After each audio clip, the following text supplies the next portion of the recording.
Polling closes across Nepal in landmark parliamentary elections with preliminary turnout estimated at around 60%. Election Commission reports peaceful nationwide voting, vote counting to begin tonight at majority of the constituencies. Nepal Prime Minister holds telephone talks with Qatar counterpart, calls for restraint and diplomacy amid rising tensions in West Asia. U.S. Senate rejects bid to curb Trump's Iran war powers as Israel-Iran conflict escalates across the region.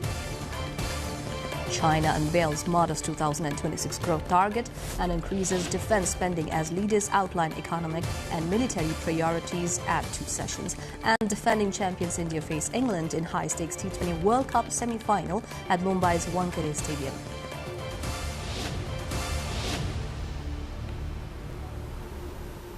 Hello there, I'm Smita Gising Tamang and this is NTV World Primetime News coming to you live from Kathmandu at 1900 hours. The details now. Polling has closed across Nepal in landmark parliamentary elections, with ballots now sealed and awaiting to be transported at designated counting hubs. The Election Commission Nepal has made a preliminary estimate of around 60% voter turnout, saying voting was largely peaceful, with only a few sporadic incidents reported. Today's vote marks the third House of Representatives election since Nepal adopted the Federal Democratic Republican system following polls held in 2017 and 2022. Nearly 18.9 million voters were eligible to cast ballots to elect 165 lawmakers under the first past the post system and 110 seats through proportional representation. 65 political parties and more than 3,000 candidates contested the direct races. Voting took place at more than 23,000 polling centres across the country, with a security provided by the Nepali Army, Nepal Police and Armed Police Force Nepal. Ballots now have been sealed in what may prove to be one of the most consequential elections in Nepal's recent democratic history. Polling for the House of Representatives closed this evening after millions of voters across the country cast their ballots in the third parliamentary election since Nepal embraced the Federal Democratic Republican system. Held in the aftermath of political turbulence and the Gen Z movement that shook the country just months ago, today's election is widely seen as a defining moment for Nepal's political future. A report by Shivani Thapa Bosneth.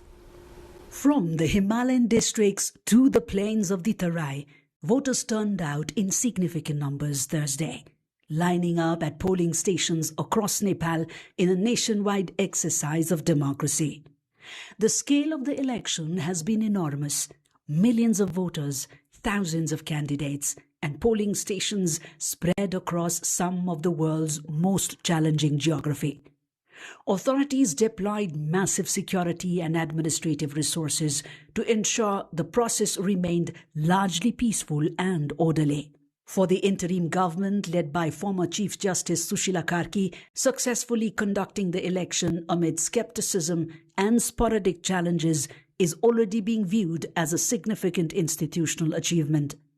But beyond the logistics, the real story lies in what this vote represents.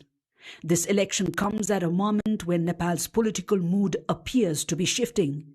Public frustration with traditional parties, growing economic pressures, and the rising voice of a political awakened youth population have reshaped the national conversation.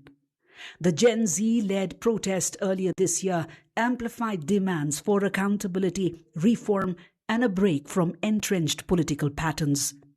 And that is precisely why this election has drawn unusual international attention. Rarely does Nepal hit global political headlines, but when it does, its developments often echo far beyond its borders. Across South Asia as well, the past few years have seen dramatic political upheavals, from economic collapse to mass protest and electoral shake-ups as well, which have largely challenged the long-standing political establishments.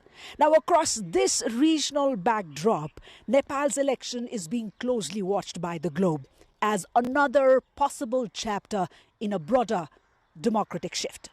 For many observers, the central question is simple but profound. Will Nepal's restless youth translate street momentum into electoral change?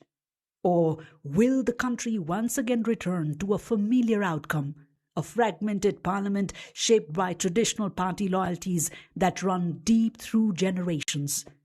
The answers will begin to emerge as ballots are counted. For now, one thing is clear: Nepalis have spoken through the ballot box. Whether this vote produces a political earthquake or another chapter of cautious continuity is what the nation and a watching region will soon find out. Shivani Thapa Bosnet with camera person Samir Thapa, NTV World.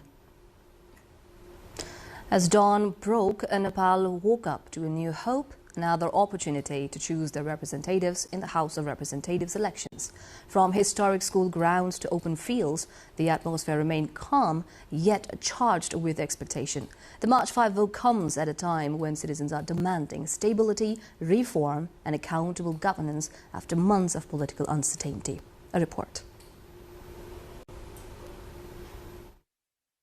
Nepal headed to House of Representatives election Thursday amid special situation post the Chenji movement of September 8 and 9. Amid doubts and skepticism, the interim government led by former Chief Justice Sushila Karki succeeded in its sole mission of enabling the environment for general people to exercise their democratic rights. As we traveled around some polling centers in federal capital Kathmandu, where people were already queuing up since 7 a.m., polling stations opened at 7 a.m. and closed at 5 p.m. At Kathmandu Darbar High School in Kathmandu, constituency number 6, voters were seen standing in queues even before polling officially began. Separate lines for men and women were clearly arranged, and priority provisions were in place for senior citizens, persons with disabilities, pregnant women, and mothers with infants. Security personnel were deployed and election staff were guiding voters smoothly throughout the process. The people are very happy to cast of their favorable, the parties, and we are facilitating perfectly so far till now, and hopefully it will go smoothly, peacefully, and fairly in the upcoming hours. In Swayambhu, Bhuikhel under Kathmandu, constituency number 8, polling completed in calm environment. Security is very good. All management is also very good. And within 5 minutes, I completed all my processes, so that is excellent management. Similarly, in Banasthali Balaju of Kathmandu, constituency number 7, the voting process completed peacefully. It's our responsibility and also our right. We should utilize our right properly in the proper place. So, yeah, I feel like taking out all the suffocation, and then after all, I think this election will do something better. Volunteers and security personnel were seen assisting elderly voters, while officials ensured systematic movement of queues and timely ballot handling. At polling centers in Toka, Kathmandu, constituency number 5, a notable number of young voters were present. Many expressed hope for political stability, effective governance, and expanded employment opportunities through this election. Thinking about the welfare of not of individual and all about the country, and basically for me it's who loves the country. This might be subjective, but there are some elements we should look into deeply. The election will determine the composition of Nepal's 275-member House of Representatives. Of those, 165 members will be elected through the first-past-the-post system, while 110 lawmakers will be chosen under the proportional representation PR system under the mixed electoral framework adopted after the 2015 Constitution. As voting concludes nationwide, citizens say they expect the new government to prioritize good governance, control corruption, create employment opportunities, and improve the overall quality of life. With polling completed across the country, all the results of 165 constituencies are expected to be made public within a couple of days. Sabika Shrestha with camera person Samir Thapa reporting for NTV World. Young first-time voters are owning this Federal House of Representatives election, marking their strong presence in polling centres. Across Kathmandu, polling stations saw enthusiastic participation from young voters, much contrary to what was seen in the past. Several polling stations across the capital have been thronged by youths since early morning. The youths were hopeful that the country would change with the able leaders taking the policy-level chairs. Dailekh hopped around some of the polling centres across the federal capital. From 7 a.m. early morning, long queues began forming outside polling stations across Kathmandu, the capital. Among the crowd, there was a generation stepping into the democratic process for the very first time. Young first-time voters arrived at polling centres determined to take part in Nepal's Federal House of Representatives of Nepal election. The turnout of youths in polling centres across constituencies 5, 6, 7 and 8 in Kathmandu was striking. Many described their first vote as both exciting and deeply personal. I think we were all anticipating this moment for a long time now because it's been almost 6 months since the Gen Z revolution, and we all kind of wanted to see the change come in life. So I think it felt like I was actively participating in something that could make a change in the future, and felt very empowering to me. For many, today's vote is more than a civic ritual. It is a response to years of frustration with the political culture they say have failed to deliver stability, accountability and opportunity. And after the recent September 8 and 9 Gen Z movement in Nepal, many young people say they feel a stronger sense of political responsibility. Now I'm thinking about more like what are the agendas, what are the manifestos, and what change the leader could bring in the society and itself, and also in the House of Parliament. These voters say the expectation from political leaders is clear. They want a new political culture, one built on good governance, transparency, accountability, social justice and equality. It was too much, like the corruption, everything, and we wanted a new change. I feel like taking out all the suffocation, and then after all, I think this election will do something better. For this generation, the ballot represents both hope and pressure. Hope for change and pressure on those who will hold power. For the development of our country, for the betterment of the people, that's what I'm mostly looking forward to. As voting concludes across Nepal, these first-time voters say their participation is not just about choosing representatives. It is about demanding a more accountable and inclusive political future for Nepal. Diksha Awasthi with camera person Samir Thapa reporting for NTV World. Polling has closed across Nepal in the country's parliamentary elections, with preliminary estimates putting voter turnout at around 60%. The Election Commission of Nepal shared the initial figures during a press briefing shortly after voting ended.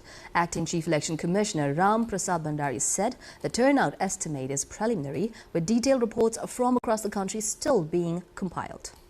देशभरबाट प्राप्त विवरण अनुसार करिब 60% मत खसेको प्रारम्भिक अनुमान छ। यसको विस्तृत विवरण संकलन कार्य जारी रहेको छ। मतदानका लागि तोकिएको समयभित्र मतदान केन्द्रमा प्रवेश गरेका केही केन्द्रहरूमा मतदानको कार्य जारी रहेको जानकारी सम्बन्धित निर्वाचन क्षेत्रबाट प्राप्त भइरहेको छ। छिटफुट अवरोधका घटना बाहेक निर्वाचन शान्तिपूर्ण रूपमा सम्पन्न भएको निर्वाचन पर्यवेक्षणमा खटिएका राष्ट्रिय तथा अन्तर्राष्ट्रिय पर्यवेक्षकहरूको प्रारम्भिक विवरणबाट समेत प्राप्त भएको छ। मतदान कार्यको समाप्तिसँगै मतपेटिका सुरक्षित रूपमा सङ्कलन भएपछि निर्देशिका 2082 अनुसार मतगणना तत्काल सुरु हुने जानकारी गराउँदछु। More than 18.9 million voters were registered for the polls to elect 165 lawmakers under the first-past-the-post system and 110 seats through proportional representation. Time for a short break now. We shall be back with more updates. Do stay tuned.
Welcome back. You're watching NTV World Primetime News.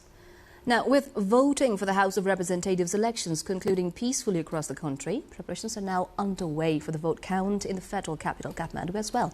Ballot boxes from polling stations across all 10 constituencies are being transported to the offices of election officers, where counting will begin once they are secured and necessary formalities are completed. Preliminary estimates suggest voter turnout in the district ranged between 60 to 65%. Our colleague April Agising Lama is at the Sahakari Vibhag in New Baneshwar, one of the key counting centres designated for Kathmandu Constituency 1, following the developments closely. April. Can you hear me, Hello, Electoral? Smithu. Walk us through the latest developments there at Sahakari Vibhag. Yes. So I am here at the Department of Cooperatives here in New Baneshwar, the heart of Kathmandu. And as you can see, the atmosphere here is amazing, with a lot of ballot boxes coming in. And there are more ballot boxes coming in. And also the election fervor is still going on here, even though the voting ended at 5 p.m. today, which the voting started at 7 a.m. local time. And there are a lot of election staff and police officers doing security here, and there are a lot of representatives from the political parties as well, and this place is buzzing with anticipation, and everyone is focused making sure the counting process is going to be smooth and transparent. And the vote count are in full swing. As you can see, a lot of people are present here, and even I am feeling a bit of anxious today, because this is a history in the making. And not just for Nepal, the world is watching this historic moment here. So it's exciting, but also I'm a bit nervous here. Okay, I'd like to reiterate these questions if you've already said this before. Have ballot boxes from the polling stations started arriving, and how far along is the process of collecting them?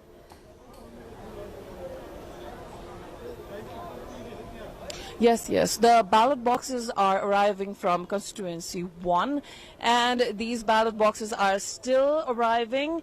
And while the ballot boxes are here, I earlier spoke to a member of the Election Commission, and he said that they will conduct an all-party meeting first, and with the representatives from the major political parties here, and then the voting procedures will begin shortly. The results are expected to come in within 48 hours, of course, and yes, everyone is in anticipation, and the security is tight here.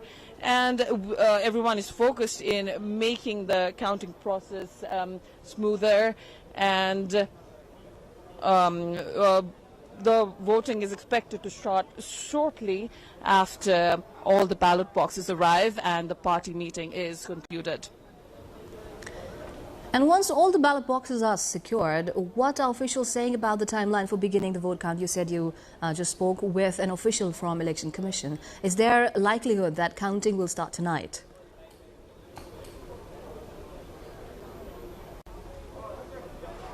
Yes, so I said that I spoke to a member of the Election Commission earlier, and he said the voting will shortly begin after an all-party meeting, and the results will be out within the 48 hours. So we are expecting the ballot boxes to arrive pretty soon, as more than half of the ballot boxes have already arrived, but we're still in anticipation.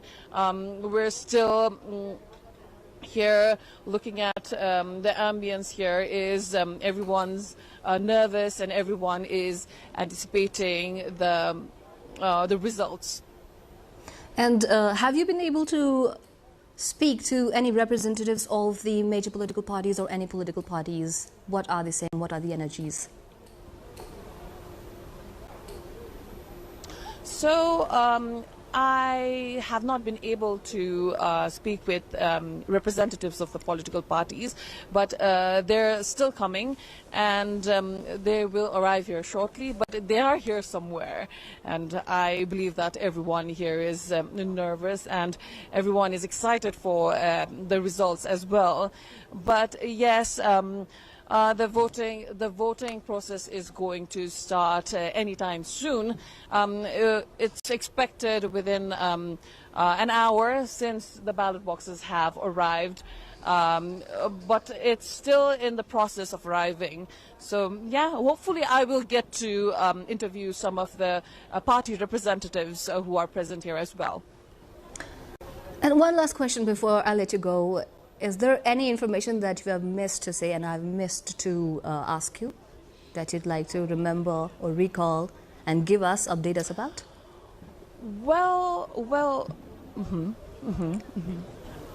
So the voter turnout today was pretty strong, with 60 to 65%, and there were nearly 19 million registered voters, with 800,000 new voters who were registered. And not just for Nepal, the eyes of the world is in today's history in the making. So yeah, it's a big deal for Nepal, and a new democratic scenario is going to be established soon. So that is it here in the voting process is going on. So after the procedure is done, after an all-party meeting is done and everything is set, hopefully they will start counting the votes. But and until then, I will keep gathering information and I will forward it to you, Smithu. Indeed, Abrila, thank you so much for your information. Indeed, it's a big news for Nepal, and this is one of the most awaited HOR election on March 2026. That's today, and it's held, and the center of attention of everyone actually is towards the vote count and the results. Thank you once again. That was our colleague Abrila Gising Lama giving us fresh updates about the vote count from Kathmandu constituency number 1. Now, moving on. Centenarian voters across Nepal have drawn attention during today's parliament elections after casting their ballots in different parts of the country. In Turnout district, 107-year-old Ganesh Bahadur Rawat voted at his local polling station. In Mechinagar, 104-year-old Tulsa Koirala arrived with family members to cast her ballot. Officials say 102-year-old Atika Datta Paudel also voted in Hetola, while in Kathmandu, 90-year-old Shanta Regmi expressed hopes for improved employment opportunities in the country. Meanwhile, 105-year-old Chandra Bahadur Khadka was among the first voters at a polling center in Buranilkantha. Election officials say voting remained peaceful across all 77 districts and polls taking place after last year's genset protest in Nepal. Prison inmates have also exercised their voting rights in today's parliamentary elections. Authorities say inmates whose names appear on the voter roll were able to vote under the proportional representation system through temporary polling centers established inside correctional facilities.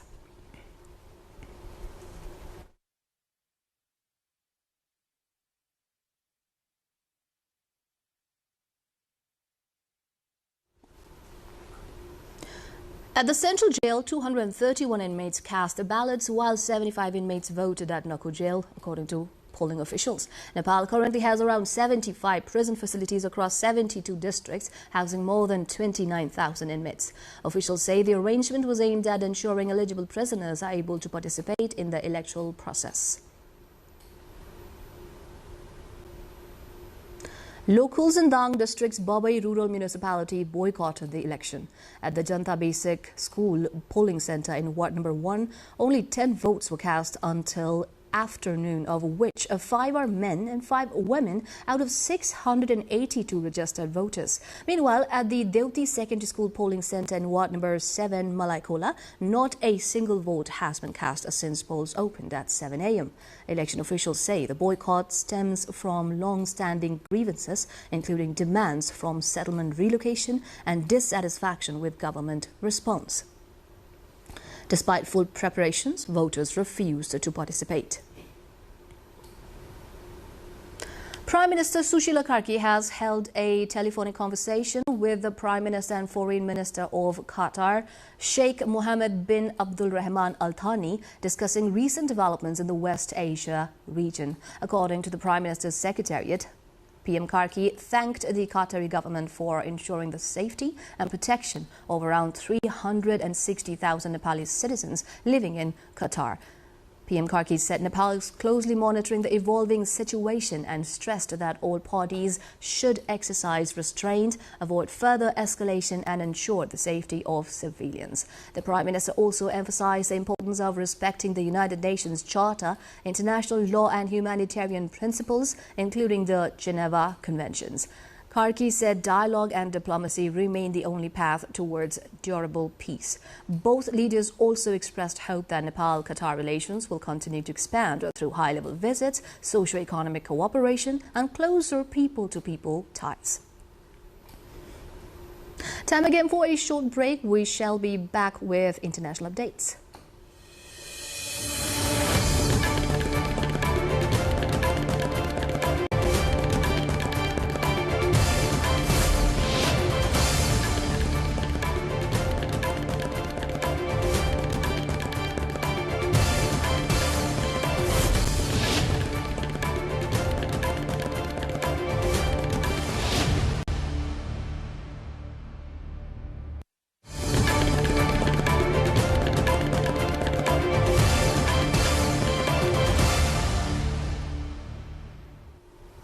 As the conflict between Iran and Israel enters its 6th day, the conflict has escalated into a chaotic regional crisis. Israel has launched fresh strikes on Tehran and Qom, while Iran's 19th wave of retaliatory missiles triggered air raid sirens in Tel Aviv and Jerusalem. In a historic escalation, a U.S. submarine sank an Iranian warship of Sri Lanka, marking the first American torpedo strike since World War II. Meanwhile, Iran has choked global oil supplies by claiming to close the Strait of Hormuz, with explosions now reported as far as Qatar, Bahrain and Azerbaijan. Iran has reported over 1,000 deaths, including 180 children, and tens of thousands displaced in Lebanon, amidst reports of a total electricity blackout in Iraq and NATO intercepting missiles near Turkey. Western nations are struggling to evacuate their citizens. The U.S. Senate has narrowly rejected a bipartisan resolution to curb President Trump's military authority against Iran, voting 53-47, largely along party lines. The measure sought to invoke the War Powers Act following the administration's strikes that killed Iran's supreme leader. Despite the Senate failure, the House plans a similar vote today. However, any congressional challenge faces a certain presidential veto. As the Pentagon seeks emergency funding, this vote highlights a deep domestic divide over an intensifying conflict that has already triggered retaliatory strikes across the Gulf. Hezbollah leader Naim Qassem has vowed to confront Israeli-American aggression, rejecting calls to surrender despite a significant imbalance in capabilities. In his first speech since the escalation, Qassem labeled the fight an existential defense and slammed the Lebanese government's immediate ban on the group's military activities. As Israel's campaign displaces thousands, Qassem maintains that Hezbollah's weaponry is a legitimate right and not up for negotiation. أرادوها معركة يصلون فيها إلى أبعد الحدود، ولكن خيارنا أن نواجههم إلى درجة الاستماتة إلى أبعد الحدود، ولن نستسلم. ندافع بإمكاناتنا وإيماننا مهما بلغت التضحيات. Australia and New Zealand have deployed military transport aircraft to the Middle East as part of emergency contingency planning following the escalation of the US-Israel-Iran war. Prime Minister Anthony Albanese confirmed the deployment of military assets to assist in the potential evacuation of approximately 115,000 Australian citizens currently in the region. While the first commercial repatriation flights arrived in Sydney from Dubai on Wednesday, officials are positioning heavy transport and a fuel aircraft to ensure a rapid exit strategy as regional stability continues to deteriorate. IMF chief Kristalina Georgieva warns that the intensifying conflict between the US, Israel and Iran is pushing the global economy into a new normal of uncertainty. With oil prices soaring and markets in turmoil, she cautioned that a prolonged war could trigger a global spike in inflation and threaten energy security, particularly in Asia. Georgieva stressed that the world is entering a period of prolonged flux, making an immediate end to the hostilities vital for global stability. For most of Asia, what is at stake is energy security. And through that confidence, we have seen stock markets jumping on the roller coaster over the last couple of days. So the sooner we see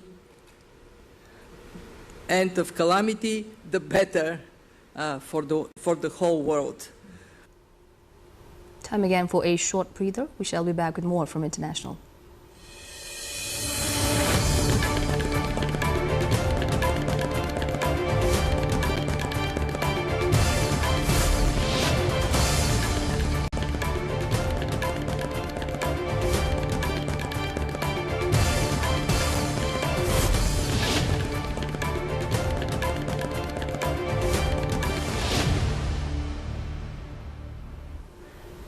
North Korean leader Kim Jong-un has overseen tests of the new Chohyun-class nuclear-capable destroyers, declaring a radical change in the country's maritime sovereignty.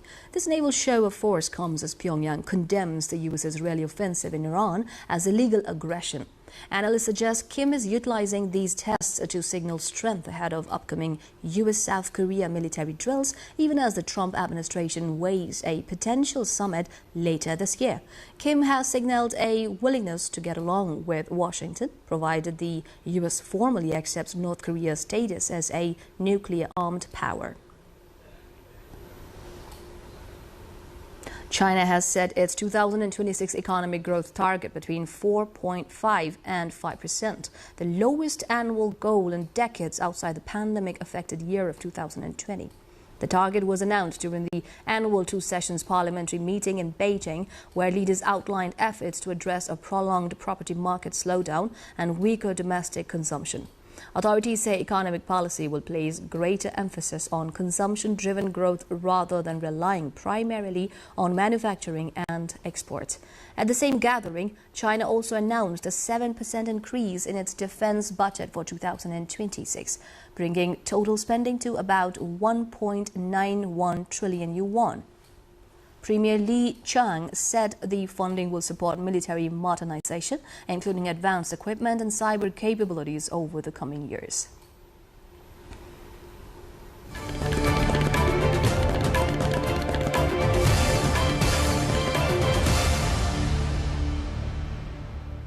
Now, the sports update.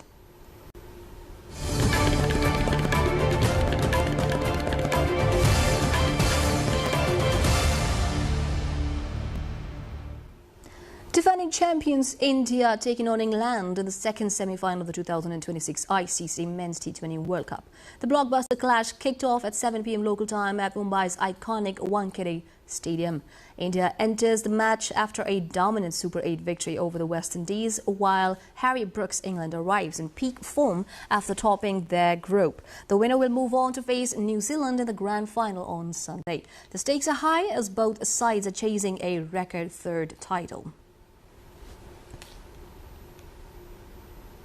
In In a surprising shake-up, Flamengo has appointed Portuguese manager Leonardo Jardim as head coach through 2027. He replaces Filipe Luis, who was dismissed despite a recent 8-0 victory and leading the club to the 2024 Copa Libertadores title. The decision follows a string of high-profile cup losses earlier this year. Jardim, a veteran who famously mentored a young Kylian Mbappe at Monaco, returns to management after resigning from Cruzeiro in December to focus on his health.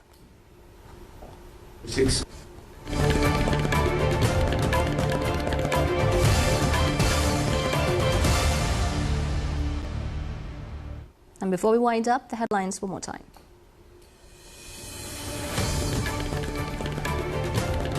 Polling closes across Nepal in landmark parliamentary elections with preliminary turnout estimated at around 60%. Election Commission reports peaceful nationwide voting and preliminary 60% turnout. Vote counting to begin tonight at some constituencies.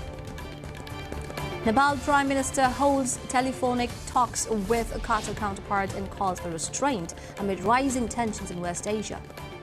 U.S. Senate rejects bid to curb Trump's Iran war powers as Israel-Iran conflict escalates across region. China unveils modest 2026 growth target and increases defense spending as leaders outline economic and military priorities at two sessions. And defending champions India face England in high-stakes T20 World Cup semi-final at Mumbai's Wankhede Stadium.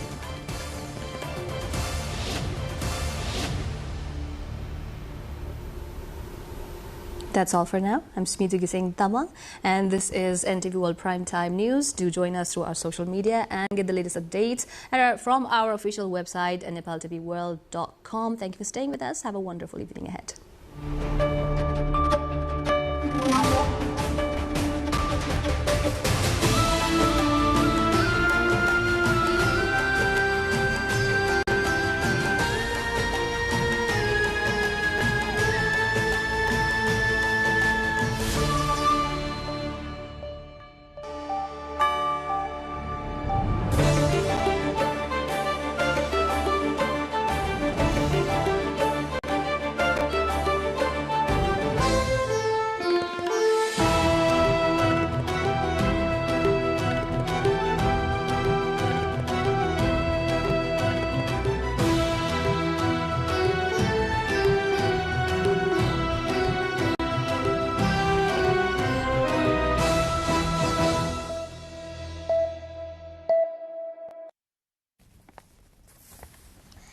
Welcome to the studios of NTV World in Kathmandu.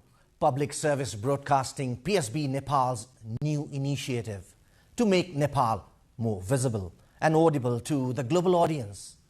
Welcome on board.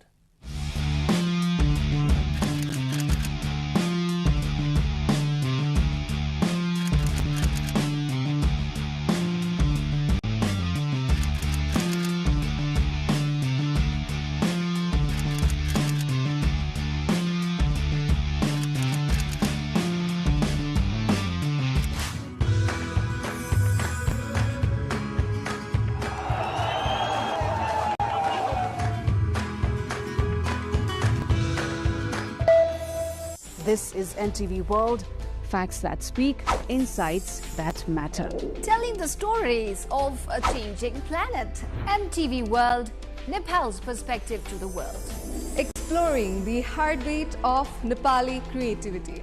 This is NTV World. The power of story shaped by technology. NTV World. Unearthing Nepal's hidden heritage. Discovering the timeless Nepal.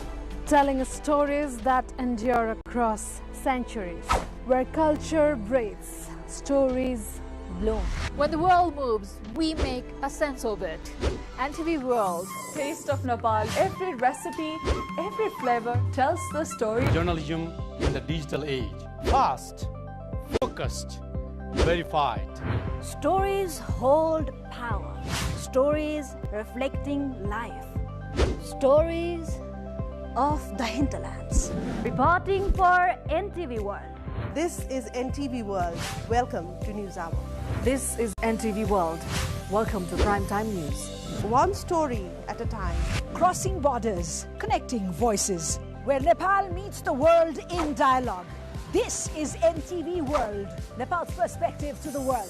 Voices that connect Nepal to the world, bringing perspective, region and relevance to every story. NTV World, Nepal's perspective to the world. Stand by. Mic is on. 3, 2, 1, cue. We are NTV World.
तयारी नै भएको छैन क्या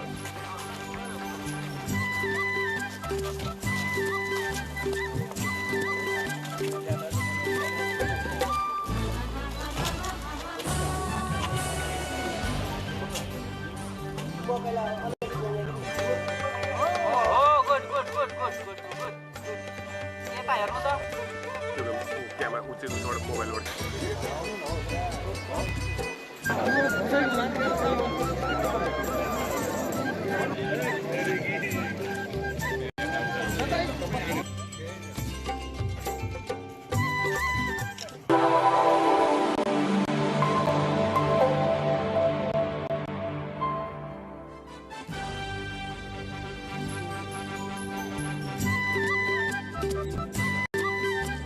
देखाएर एउटा photo खिचौँ है एउटा यता हेरिदिनुहोस् है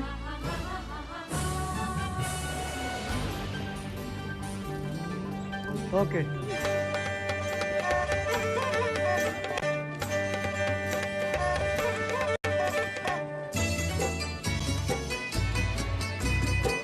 खिचिराखेर हिँड्ने कि थुप्रोवटा camera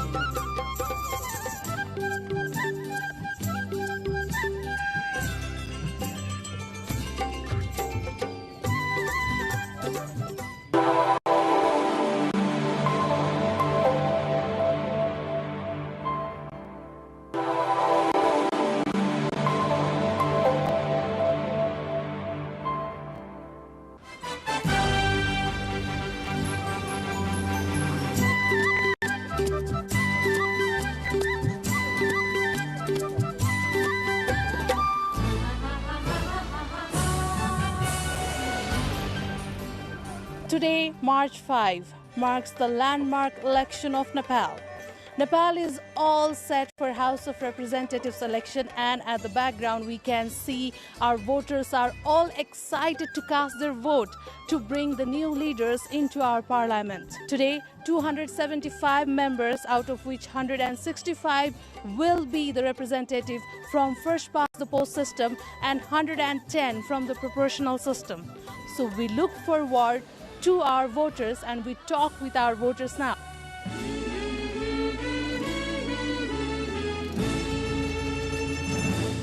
So we can see voting process has already begun and voting has started since say 7 a.m. in the morning. So we also have voters who have already casted their vote and we are taking you with them. Hello. Hello. Welcome to NTV World. Thank you. Did you cast your vote? Yes, I just did. So is this your first time? Yeah, it's our first time casting the vote. What motivated you to vote this time? I think I would say the Gen Z protest really motivated all of us to vote and give chance to new people. Yeah. And what are you looking forward from this election? For the development of our country, for the betterment of the people. That's what I'm mostly looking forward to. Yeah, I think just the betterment of the country is the reason for them to vote, and also the Gen Z protest, I would say, because a lot of innocent lives were lost. So I think that should motivate you to vote.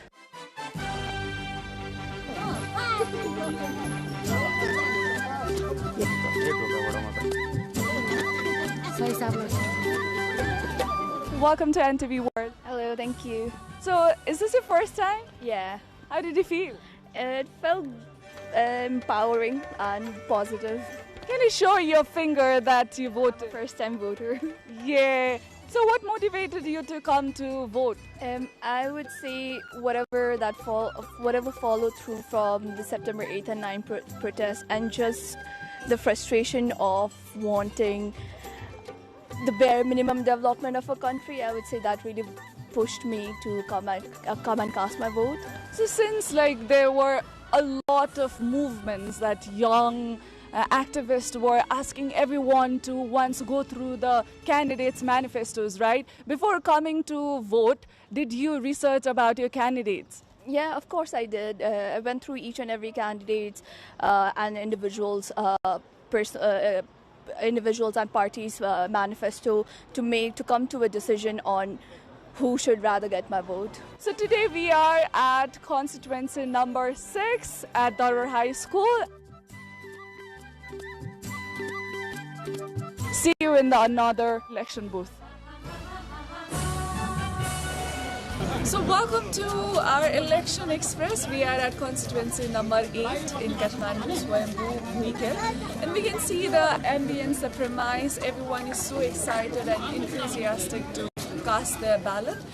With us we have a young voter. We would like to talk to him. So how excited are you to cast your vote? First of all, thank you very much for the opportunity, Dichaji. So I'm actually very much excited because it is my first time casting my vote. So this time, well, fortunately I'm in the valley in my hometown. As for my research as to what kind of things that I delved into, well, obviously it is the age of, it's the digital age, and so social media played a huge role. But having said that, I also looked into the agendas that were not quite so often circulated in the social media space and in our algorithms, of course. But I delved into the websites of those political parties, obviously the major ones. They've come with full research and preparation to cast their ballots because, the future of nation is in voters' hands, especially the young voters. This time, 900,000 young voters are coming to cast their ballot.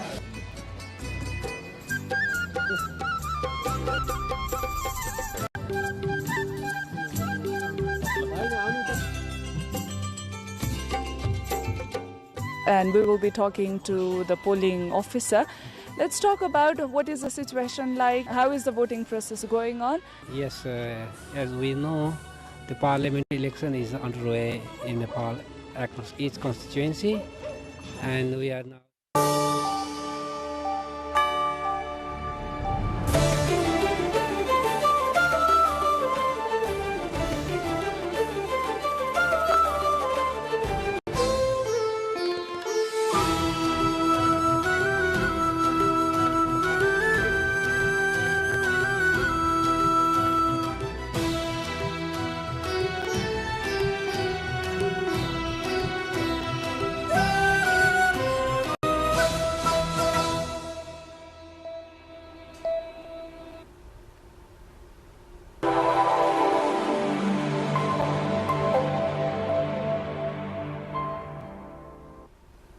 Hello there, welcome to the HR Election Special Edition on NTV World. I'm Bhavana Casey. Millions of Nepalis headed to the polls today to elect a new government. Today's election, held in the aftermath of the September's Gen Z movement, has also been seen as a defining moment for Nepal's political future. 3,406 candidates and 68 political parties contested in the elections that will elect 275 members of the House of Representatives. And the voters' turnout, according to the preliminary figures released by the Election Commission of Nepal, has been recorded at 60%. To better understand the electoral process, monitoring mechanisms, election observation activities, and the overall conduct of the election, we are now joined by a panel of election observers. Joining us are two international election observers, Brisa Magarat Rosales, Executive Director of the Asian Network for Free Elections and FREL, a regional organization dedicated to promoting democratic elections and human rights across Asia. We also have Rona Ann Caritos, Head of Mission and FREL Election Observation Mission. We also are joined in by Dr. Gopal Krishna Siwakoti, Chairperson of the National Election Observation Committee here in Nepal. Welcome to the NTV World and thank you for joining us. Thank you. Thank you also for having us. To our viewers, before we proceed, to all the viewers watching us live, we'd like to inform that we are taking live questions as well. Please do send your questions through our official Facebook page, NTV World. Election observers, we all know, play a crucial role in strengthening the democratic practice of elections by helping to promote transparency, accountability, and public confidence in the election process. So to begin with, what are the initial election reports that your organizations have received from your on-site election observers? I'd like to start with Dr. Siwakoti first. First of all, thank you very much for having me in the show. As a national election observation organization, we do set certain benchmarks with regards to audit the entire process from independent perspective. So our observers, first of all, do act in accordance with the internationally recognized principle of domestic observation, and we also do have on set of code of conduct that we apply in the process of election observation. That's number one to start with. Yes, in our election, means this particular election is, as you already know, is an early election, change movement triggered election. So this election has come to a point with a lot of complications, political vacuum, as well as multiple challenges concerning the holding of the free, fair, and credible elections. So, but by and large, this election has attained the universally accepted certain principles and benchmarks. So, for example, universal adult franchise, human rights friendly electoral process, inclusion as its core component in terms of representation, and the overall management, election management, has been quite satisfactory. So we are always above average in that sense. So this time too, if you compare with the past elections, of course the number of voters turnout seems to be slightly lower than what the Election Commission has stated, has released the preliminary figures, and the Election Commission of Nepal says the voters turnout is at 60%. Well, it is again on the lower side than what we have witnessed in the previous elections. 2% lower. Yeah, 2% or sometimes 5% lower than before. But more or less, the people's sovereignty has been manifested in the ballot. So the dedication, the commitment towards the competitive electoral process has been quite a successful endeavor in this election as well. So we are hoping for a better transition as well as a safer landing of the highly complicated and highly charged, political fiasco that this country has witnessed in the recent past. So we're happy. We're happy that election has been conducted in a free, fair, and very much a credible manner, but also with some exceptions of irregularities and little bit of mismanagement, also administrative hurdles, and some other like incidences of sporadic violence, etc. But we can safely say that this is an acceptable election in terms of international benchmarks as well as domestic kind of prerequisites that were set to hold this election. Briza, I would like to ask that you are here in Nepal for the first time for the election observation activities. So your organization, it's NTV. So what are the initial findings that your organizations have find from today's election? Okay. So for election day or today, so coming from the 303 observed polling centers today by NTV observers, so we found the elections peacefully and orderly administered. So it was peacefully and orderly administered, one, because of the highly visible security deployment. So we saw the deployment of different election police, Nepali police, and at the same time, it actually contributed to the stability and to maintain the orderly and peacefulness of election day. But aside from that also, we have some findings with regard to the persistent problem on accessibility, inclusion, and participation, especially with the participation of elderly voters, persons with disabilities. So we received reports that, of course, the highlighted problem on infrastructure. so it is not that accessible for them. And at the same time, as international election observers and also speaking on behalf of the domestic observers, we found or we faced limitations with regard to access, time limitation on how long can As we you observe talk of in the polling challenges centers. regarding the accessibility, how your organization, because you belong to International Election Observation Organization, how the organization like yours do overcome these kinds of hurdles?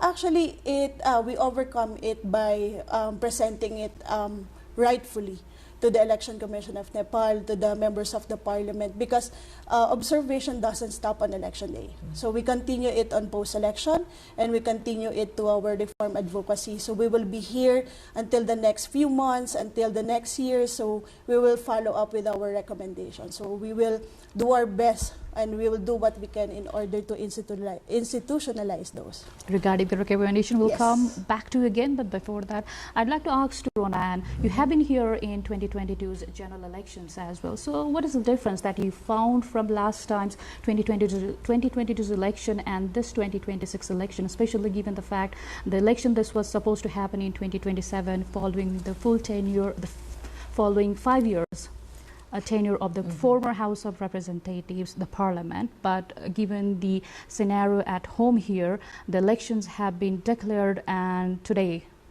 Nepal voted. So what the difference you found from 2022's general election and this election? Thank you for your question, Pauna. ANFREL was also present in the 2022 general elections. I think I can answer your question in 3 main points. 1, similarity, and 2, differences. In the 2022 general elections, accessibility was and still a concern in the conduct of the elections in the country. It's hard for aging voters and for persons with disability voters to vote. It's understandable because of the natural terrain of the country, but as we said in our statement, reasonable accommodations could be done to address this lack of accessibility in our different polling stations. The 2 differences, if you compare the 2022 general elections to the elections we had today, is 1, the presence of security forces. There are more security forces now compared to the 2022 general elections, and it's quite understandable because of the Gen Z movement last year. The second difference is, again, just like what Bisa mentioned, the accessibility of the polling stations to observers like us. I remember in 2022, it was easy for ANFREL to enter the polling stations. But in the elections today, we've received multiple reports from our observers that it's hard to gain entry in the polling stations. The election police had to call up their superiors to ask for permission for us to go or enter the polling station. So those are the 2 main differences and 1 similarity if you compare the 2022 general elections to the elections that we had today. Okay, so as you talk about the election security and the election environment, based on your observation, how you found the overall security situation today? It was good. The presence of the police generally contributed to the peacefulness and the orderliness of the conduct of the elections. But in our statement that we released earlier this evening is the presence of this police, of the Nepali police in particular, with the long firearms inside the polling stations might cause that undue influence or fear in the voters, because we have seen and we've received reports from a number of observers that this Nepali police with the long firearms are beside the voting booth, behind the voting booth, or in front of the voting booth. So that's not regular if we take a look at other elections. Dr. Sivakoti, how you found the election environment, the security situation today here in Nepal? Yeah, security-wise, the same old radius was maintained. So the army was on the last circle, and followed by armed police force and Nepal police and the election police. And I believe there is also the presence of intelligence. So overall, due to the presence of the security forces, the situation was under control by and large. But again, there has been always a perceived threat in 2 ways, because heavy presence of the security forces is not a deterrent factor alone, because people may have a different kind of perception. And the voters may perceive it as a kind of threat, a kind of intimidating situation, or maybe some kind of threat that some kind of violence might take place, so that there is a heavy presence of the forces like that. So we are not for holding the militarized election. That is not our purpose. So the more security forces doesn't automatically lead to the better peaceful situation or sense of security among people. So we should really try to strike the correct balance between the number of the presence. How the election observers do coordinate with the security agencies during the electoral process? No, it's like this. We visited the highest authority of the Nepal Army, as well as the Nepal Police and other agencies. So they gave us an assurance that the election this time is going to be under control. So that was so we trust the force, actually, So, but again, we face some problem here today, even as domestic observers. We used to have a free access, as the rights are mentioned also in the code of conduct, that the domestic observers, including the international observers, also do have some rights and privilege. So that was somehow compromised this time. In multiple places in the polling centers, our own observers who have been professionally trained, who have been accredited by the Election Commission as the official observers, were not allowed to enter the polling siting center. That was something we never faced this kind of challenge, with some exceptions in the past. So again, security-wise is okay, because no major incidences took place today, So the sense of security somehow prevailed. So we're happy with the security arrangement. But again, I'd like to repeat that there should be a proper and proportionate kind of presence of the security forces to correctly strike the balance between sense of security among the public and voters, and of course the presence, the size of the security forces. This is always a contentious kind of issue.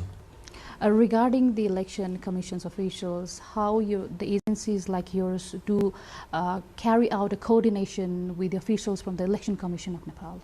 Of course, we start our observation by coordinating with them. This is the 98th time that ANFEL did an election observation mission. So we follow the Declaration of Principles for International Election Observation Mission. And one of the conditions there is a timely invitation from the Election Commission. And we received that from the Election Commission of Nepal by December. And after receiving that invitation, so we applied for accreditation. So that's the signal for us to coordinate better with them, to submit all necessary requirements for accreditation and follow the guidelines for international election observation.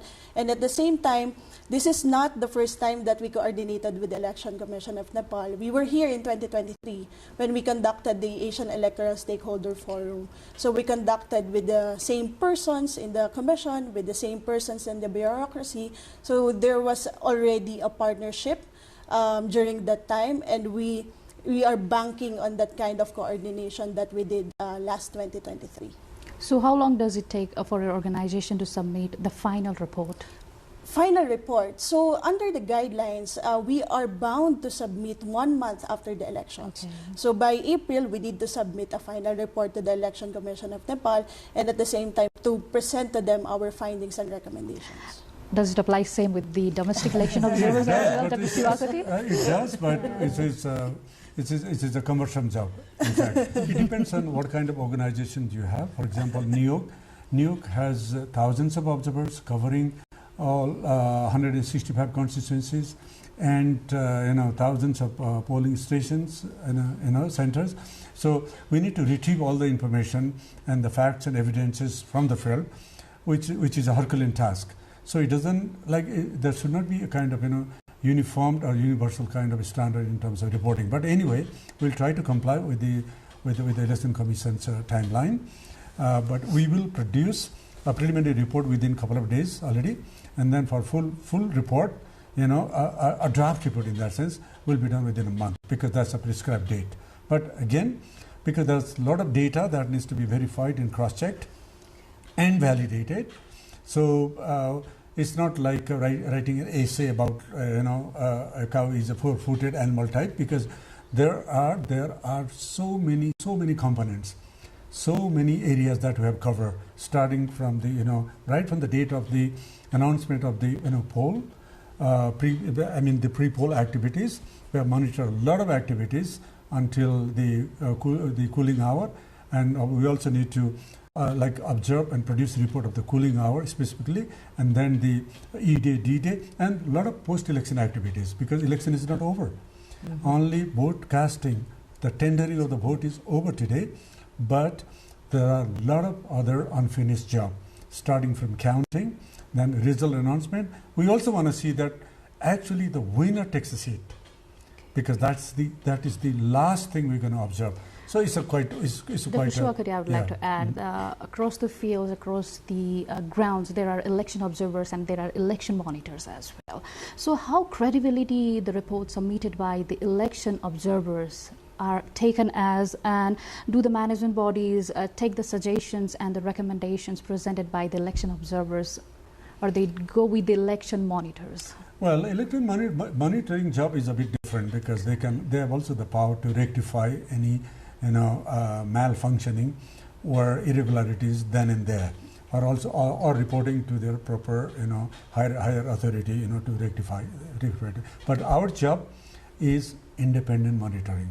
We document, we observe, document whatever we see with independent eyes, very independent perspective. So we do not have that authority and mandate to go for rectification and to challenge the wrongdoings. In fact, so it is entirely a moral authority that implies in terms of our observation. But we are very much guided by international observation mechanism, the principle, and also our own code of conduct. So our impartial presence in the field is already a kind of a warfare, psychological warfare actually. So in two facets. One, our presence is supposed to kind of create a conducive atmosphere and sense of security among the voters, but at the same time create a kind of a difficult moment for those who have a mindset to indulge in committing irregularities. So that is what our mandate is about. So we do not go beyond that radius.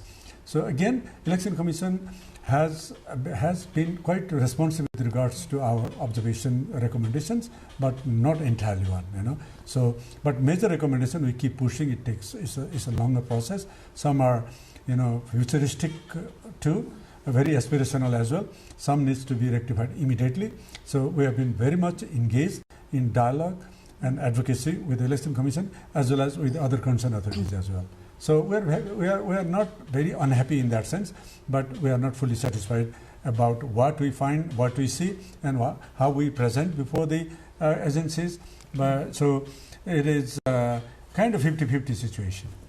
I'd like to come to Rona. Yes. You are international election observer. So where does Nepal's electoral process do fall according to the international standards? Well, it falls in the spectrum of a good to very good conduct of elections, because as we mentioned earlier, conduct of today's exercise is done in an orderly and peaceful manner. And that's always what we look at when we observe elections all over Asia and maybe all over the world. So the election today of Nepal has been conducted in an orderly, peaceful manner according to international standards we hold dear in our respective organizations. For an international observer, they have to look at themselves to a newer country. So why you feel an international election observer is required to go to another country and to monitor or to observe the election activities there? What is the importance as for you? But the voters' expectation. No, what I mean here is that the election observer, the international election observers, they have to look at themselves to another country to conduct the election observation activities. So why the international election observers are much necessary to carry out the election observation activities? Okay, so the very essence of election observation, you carry that actually, I don't want to call it power, but you carry the responsibility of legitimizing or delegitimizing an election based on election standards. So we follow this set of standards and methodology. So as election observation, as election observers, of course, we carry that kind of responsibility. And you want also to see if there is a public confidence with regard to the electoral process and public confidence with regard to the electoral results. So the acceptance of the results is very important, and at the same time, the transition of power, that's something that we are also concerned of. So because you also want to check the electoral framework, the electoral institutions, on how the institutions will respond to your recommendations and findings. So for the wider acceptance of the results. So we are also taking the questions from our social media handles as well, and we have a question from our viewer. So before we continue, I'd like to ask a few questions that we have taken from our social media handles. Adarsh Bandari asked, how was the situation in the constituencies of the heavyweights according to your reports or observations? I would like to start with Dr. Siwakwati. All right, yes. Well, elections are always confrontational. And this time, the confrontation is not actually witnessed in a greater scale on physical side, but everything is on the tsunami of information. Basically, the tsunami of disinformation, malinformation, misinformation is on the social side. So the curated information, what we have seen, and the what we call astrosurfing, what we have seen so much in this election, is something very much troubling. So more or less in the heavyweight or iconic figures contesting election, there has been a little bit of scuffle in one or two places. Otherwise, it's a business as usual.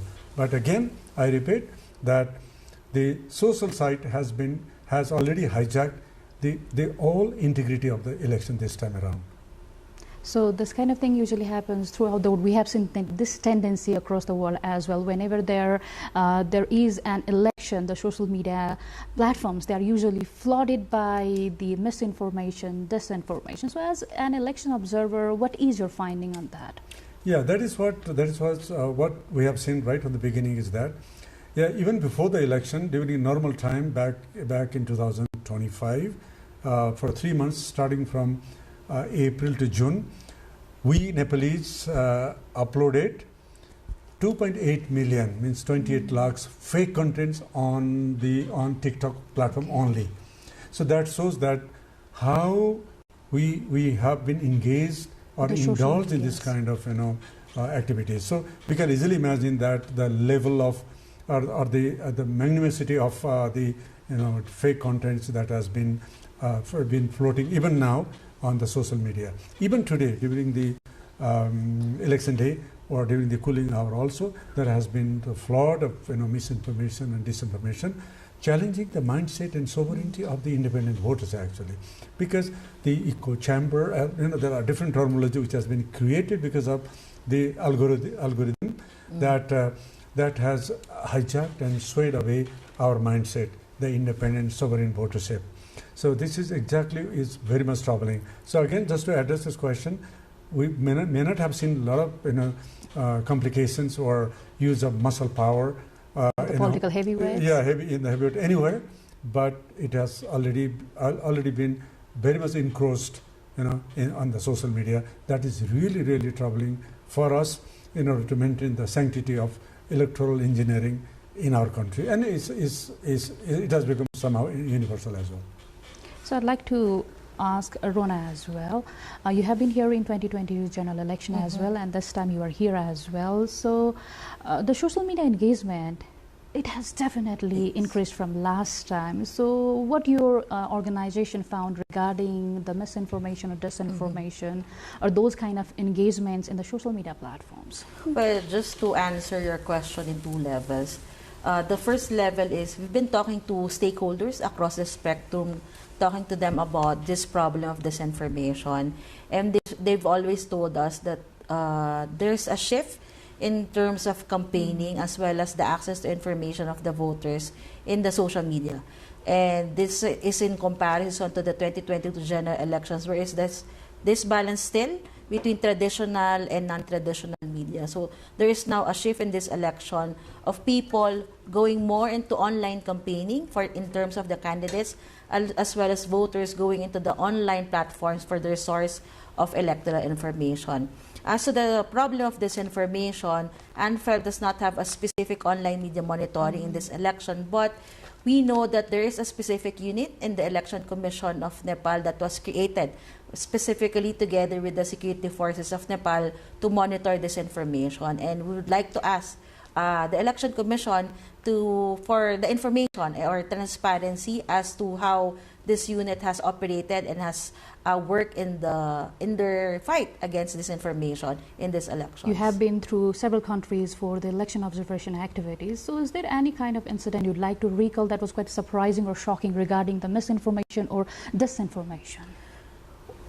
I can talk about my country, the Philippines. The Philippines has been cited as patient zero when it comes to the problem of disinformation. Okay. So that's one shocking. And in 2016, or roughly 12 years ago, I hope I get my number correctly, roughly 12 years ago, there was lots of fake accounts, bots, troll accounts. But in our elections, in our last elections, last year, 2025, these troll accounts actually transformed to real accounts. Okay. People having this alternative, their alternative version of what is true.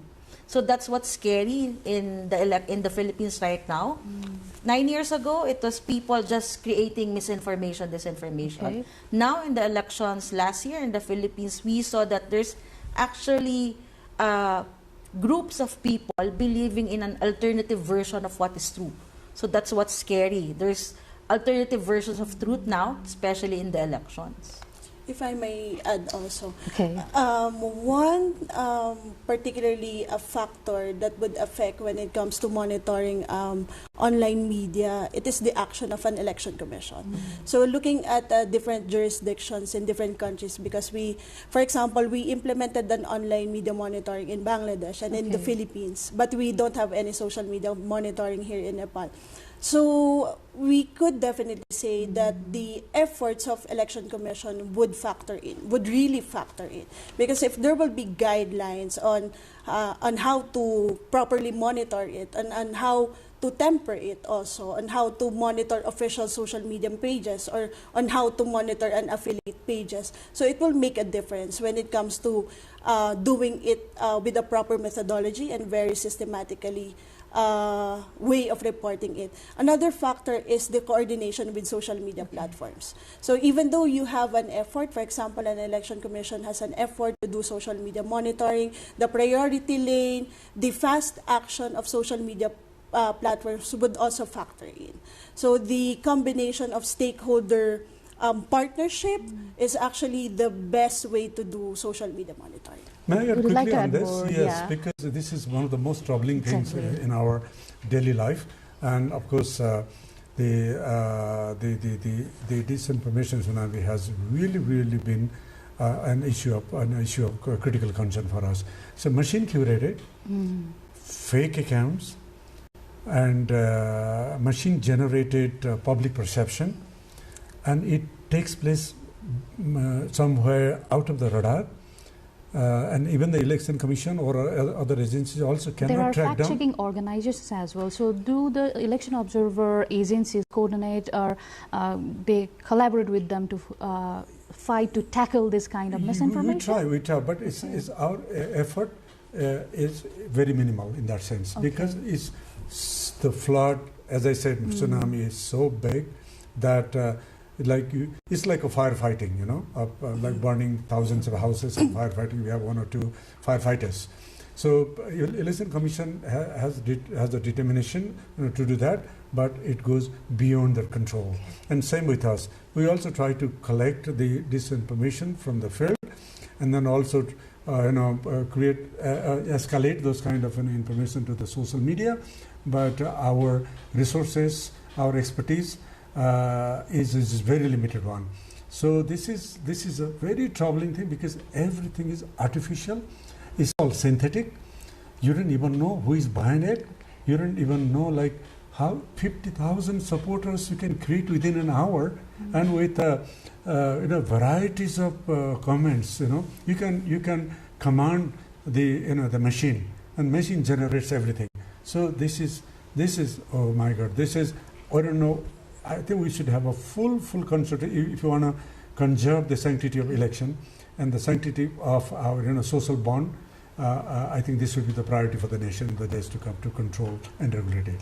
Dr. Shivago, as we talk about the social media engagement, we have another question from our another social media user, Meena Tiwari. See, sometimes there are questions raised against election observers that they might be funded by specific interest, or they interfere with the internal democracy of the country. How can we address this? I would like to start with Brisa. Okay. That's understandable, because it's always the problem if there's a limited awareness when it comes to the mandate of citizen observers. But with regard to the question on interference and against the interests of the country, of course we stick with the standards that we use in assessing the elections, and at the same time the methodology that we use in order to develop sound findings and recommendations. So, Rosa. As we just said, it's an understandable question, and these are foreigners coming in to observe country's domestic electoral exercise, so that's understandable. But just like what Bisa said, we fight that feeling of interference by having a sound methodology when we deploy our observers, and at the same time having a framework to assess and to develop our findings and recommendations as we move forward with this election observation. So it always goes hand in hand, a sound methodology and a good framework, standards to live by. Dr. Sivakuri, the same question okay, to you yes. as well. Talking, because sometimes I also become an international observer. Yeah. Here I am a domestic observer. So the minute there are elections in other countries, I automatically become an international observer. So our presence is founded on the principle of democracy. Democracy has no border. Human rights is borderless, and the freedom, the political freedom or democratic freedom knows no border, right? So on the basis of that, our presence, in other countries, especially during election observation, is based on a very, very serious conviction and conscience. So we use our conscience, to actually to safeguard, to help safeguard the democratic, polity, the larger freedom, and the electoral sanctity in other countries as well. So it's a reciprocal thing. We invite international observers, and openly, without any constraint. And so we do understand that they have no vested interest, as sometimes there has been some speculation. And because we know that we do not carry any vested interest when you go to other countries for election monitoring or observation, right? So everything is universal, right? This is universally accepted principles that we go to Africa region for election observation. Africans do come here. We go to United States for election observation. Actually, we've also been there, and then they also do come here. So it's because we follow the basic code of conduct and the sanctity within ourselves.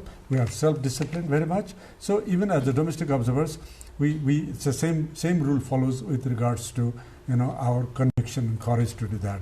So there is no any ill intention or any kind of vested interest behind it. Clear? Okay, so those were the questions from our social media users.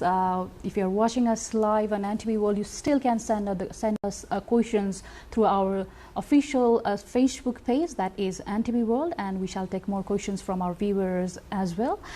So regarding today's election process, so was there any kind of reports of intimidation, disturbances during the voting process during today? Did your organization receive any such kind of information? Asking me? Yes, we did, very few. We were anticipating more, given the background and the context of this whole election process.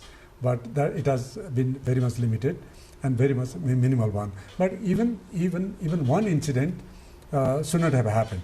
Actually, there are incidences of like even trying for vote buying and certain level of intimidation, and some degree of violence also took place in a couple of polling centers, in fact.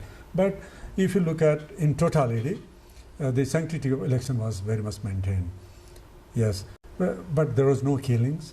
There was no kind of kidnapping of the candidates as such. But there was incidences like beating of one of the independent candidates in the southern plain. And there were incidences of organizing feast, in and around the polling centers, etc. And of course, election campaign materials were also seen in around 4% of the total constituencies, which should not have been there as part of the code of conduct. So we also witnessed that. So, but those are very minimal. So everything has gone like 0.1% or 0.3%, etc. But there is one of the troubling factor is that, yes, voters reach to the polling center with their voter ID card, which is issued by the government, with proper photo ID and everything, but their name was not there. So in the election polls that we observe, it's a bit troubling that it's almost 13%, 1-3, but it's not universal in those areas where our observers were there.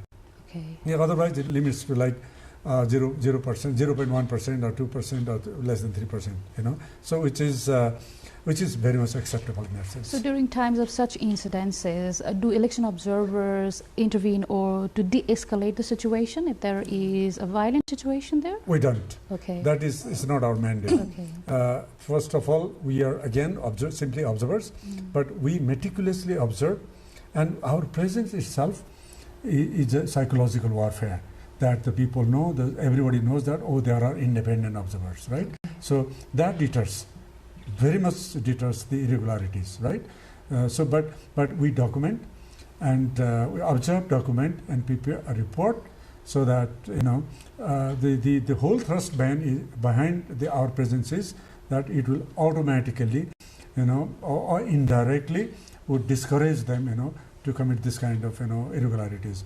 But again, we are not monitors. Rona, Dr. Shivakari says that some of the voters, they were unable to find their names in the voters list when they reached the polling centers. Did your organization also receive such kind of information?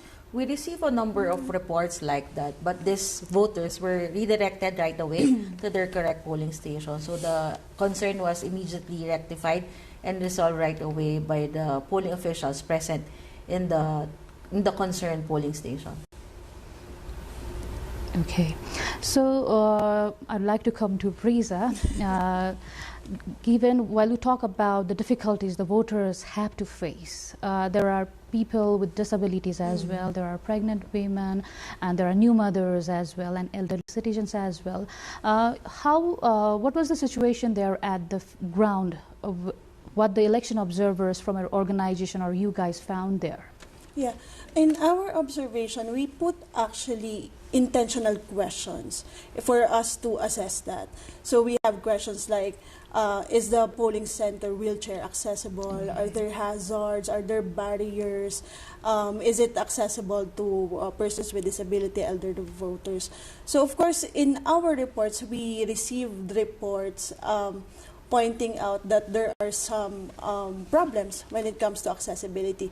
But we have already mentioned that with regard to the terrain, uneven slopes, there is a distance coming from the main road to the going to the polling center. It adds to the barrier that the voters experience. So this is actually part of what we saw during the 2022 elections.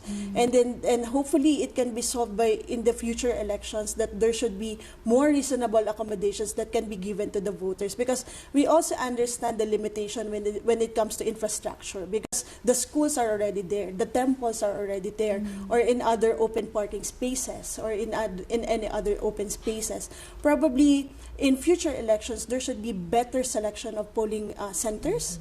There should be reasonable accommodation. For example, you put a priority polling station near the entrance, so it will not be an added barrier that the voters will experience. So those recommendations are recommendations or an actual operations that we saw in other countries to solve the accessibility problem. So how is accessibility different here in Nepal from the other countries? There's an inherent problem here in Nepal, especially with the terrain. Yeah, so that's an inherent problem already. So with the powers within the Election Commission, hopefully they can see also those easily available solutions that can be given to the voters. Just like what I mentioned, you put the polling station near the entrance. So don't add a barrier that they still need to walk going to the queue, although they have a priority lane. So you put it near the entrance. And at the same time, choose better polling stations. Because we also see that there are accessible polling stations or polling centers. Probably they can consider more of that instead of choosing polling centers with distance, slopes, and at the same time, you need to go up like temples. So that's something that the Election Commission I'd like to come to Dr. Siwakoti. As Nepal is geographically a complex country, we have the news reports as well where a voter has to walk for miles or for hours to reach a polling station. So what's your take on that? Yeah, as Risa mentioned about inherent challenges, but there are also artificial challenges created, in terms of restriction of the mobility. For example, on the election day, I have been to several other countries during elections that public transportation is very much accessible on that day, in most of the countries. In some countries, we don't even know, how the voting takes place, right? So we need to trust the public, actually. Means the authorities should trust the public that the people with special needs should have an opportunity for a freer access with regards to mobility on the vehicles for the vehicular movement. That's number one. Number two, what can be done like in other countries? They have practiced, like even in Myanmar or in Sri Lanka or also in the Philippines, I guess, that there's a system of early voting, so that advanced voting, so that those people, the category of people, should have been allowed to vote in advance, so that they don't have to. They can even go to door to door, or they can also create a kind of a polling center nearby in that area. So advanced voting is very, very important now, as well as the freer mobility in terms of vehicular movement. That is something that restricts. Actually, that also kind of decreases the number that proportion I was talking about. Forget about overseas voting. That's a big kind of fiasco in this country, including the out of district voting. People live in a far-flung area and they have been somehow migrated for work, or there's a floating population in the urban center. But during the voting, they have to go back to their respective constituency and the polling center, right? And that is also hampering in terms of larger turnout, So same thing also applies in a small scale, of course, but right to vote is 100%. It's 100% sovereignty of a voter. So it should not be... So accessibility to hamper the voters' participation. Exactly. My vote, if I cannot vote, that means my 100% sovereignty is hijacked, right? Okay. It's not a number game, right? It's just not a number game of statistics, but because my participation, my engagement, my say and my ownership in the electoral process, in the democratic process, has been prevented, So that is exactly what every single voter's right to vote, not only right to vote, but also right to be elected or right to be contested, should be honored. Okay, we have more questions from our social media users. So let's take some more questions from our social media audience. Krishna from Jhapa asks, what new turn will our country take in the wake of this election? Will the change be for better? I'd like to ask this question to Dr. Siwa.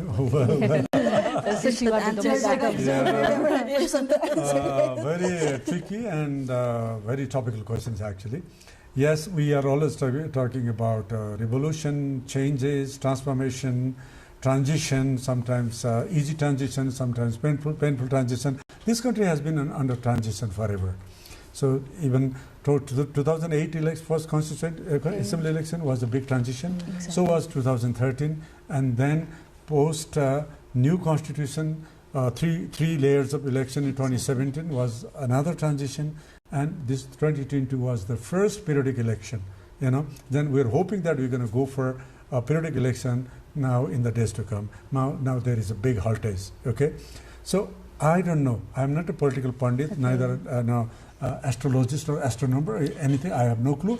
But I don't see that we're going to see a very much stable government or stable parliament in the days to come because of the nature of our electoral system and representation model and character. I don't see at this stage there will be absolute kind of majority command by one political party or something. That's just my guess, guesstimation. So that, and then there will be a lot of horse trading and kind of migration, mixed migration within the in the parliamentary polity. So let's hope for the best, but we have to go for nurturing our democratic system. We should not compromise that particular tenets that we have preserved for so long.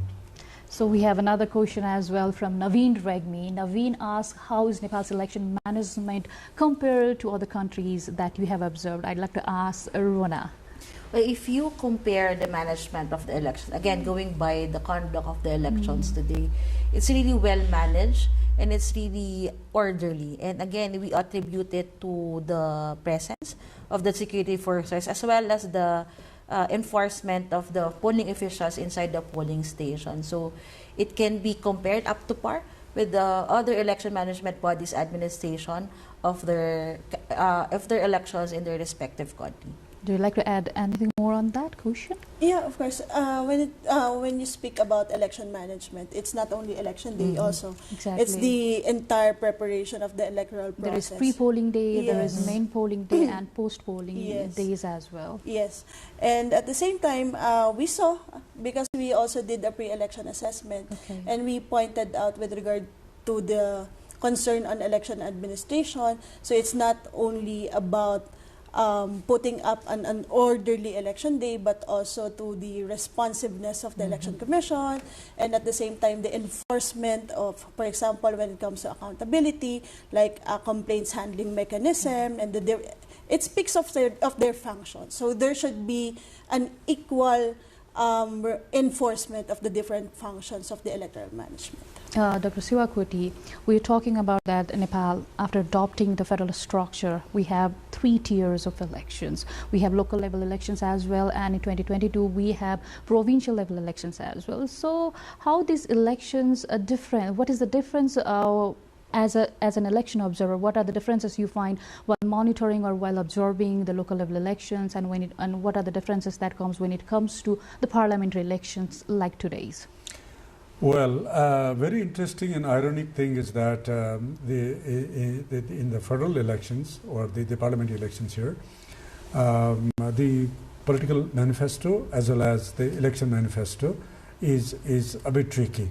Because the political parties and the candidates talk about everything about local development, road and tea well and health and hygiene or whatever is related for daily service delivery to the local people, which is the mandate of the local authority, in fact.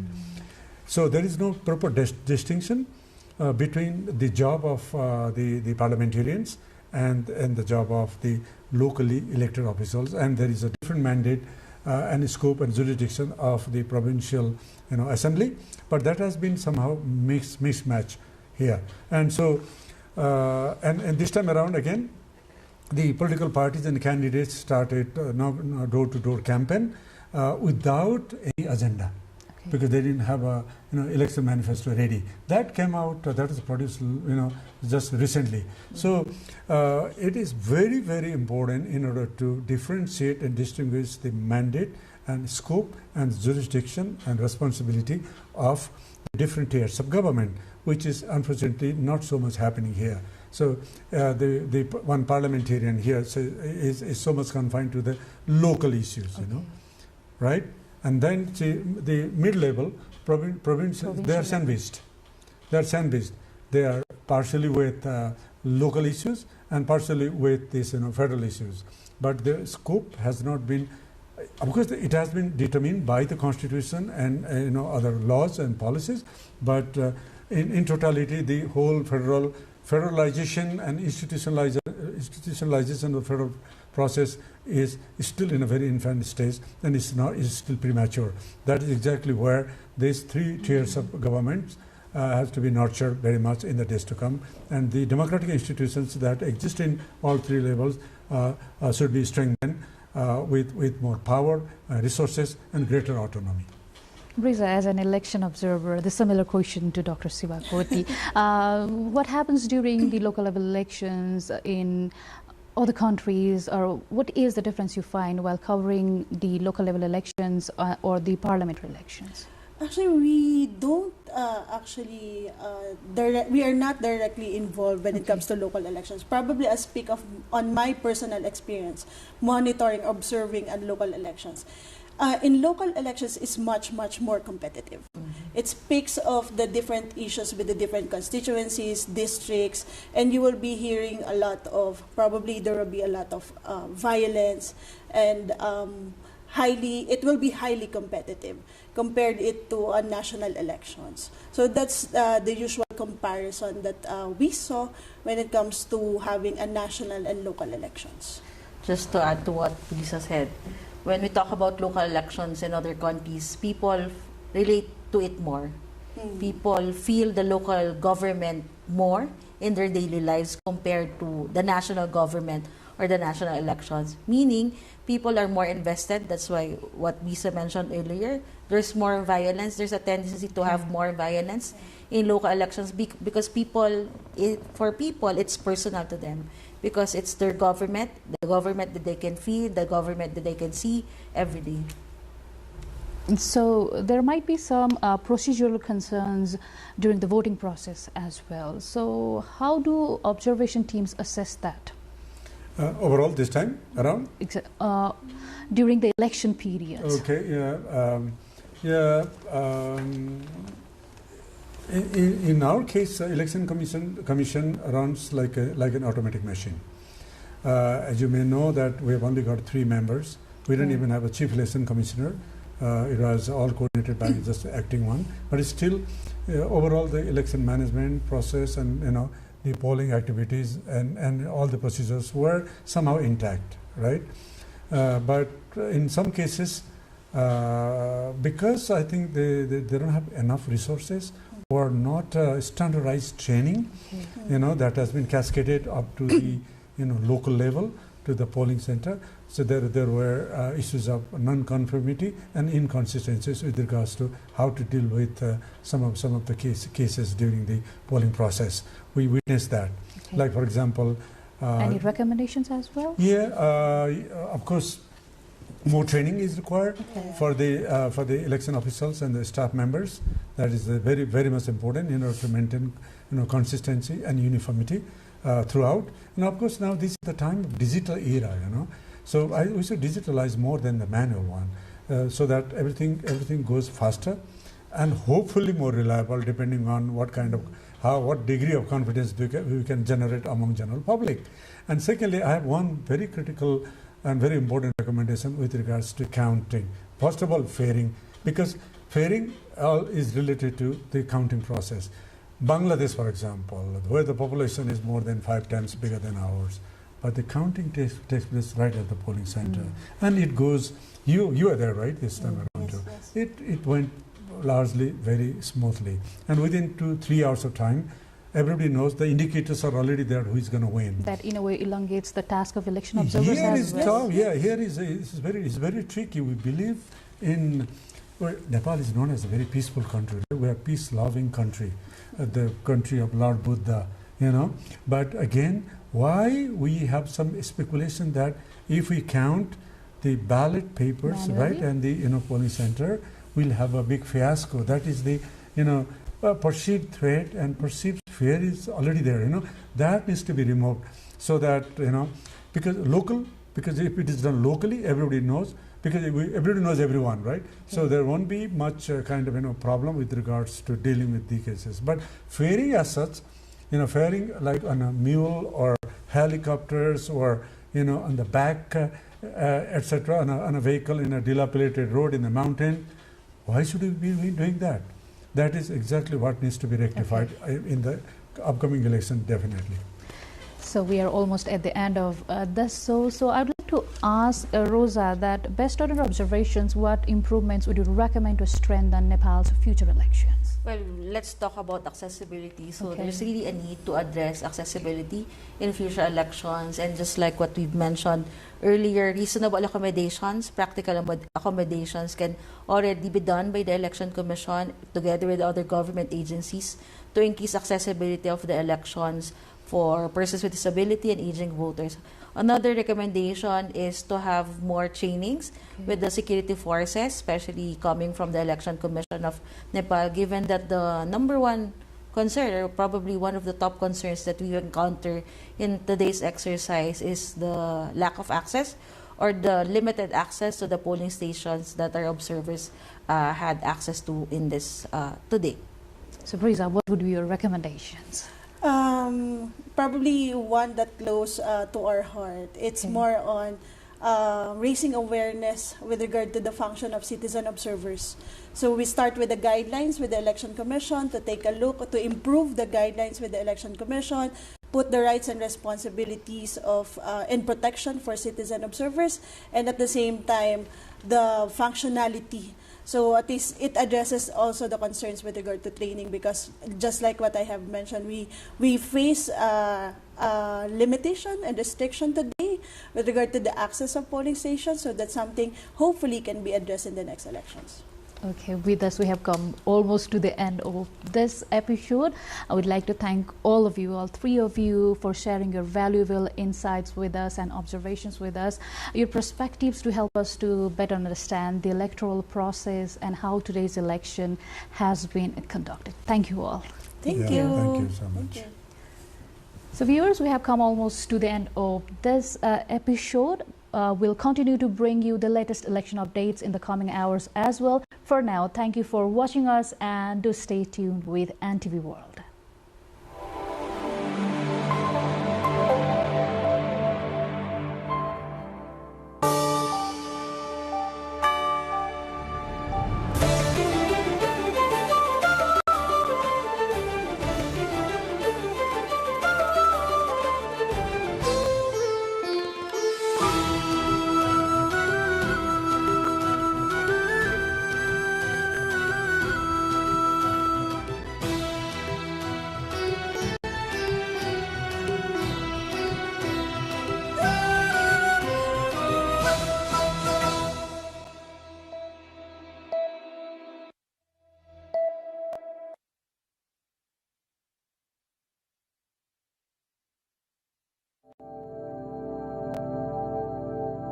Dailekh in Karnali province is a geographically remote district, yet rich with untapped potential for tourism.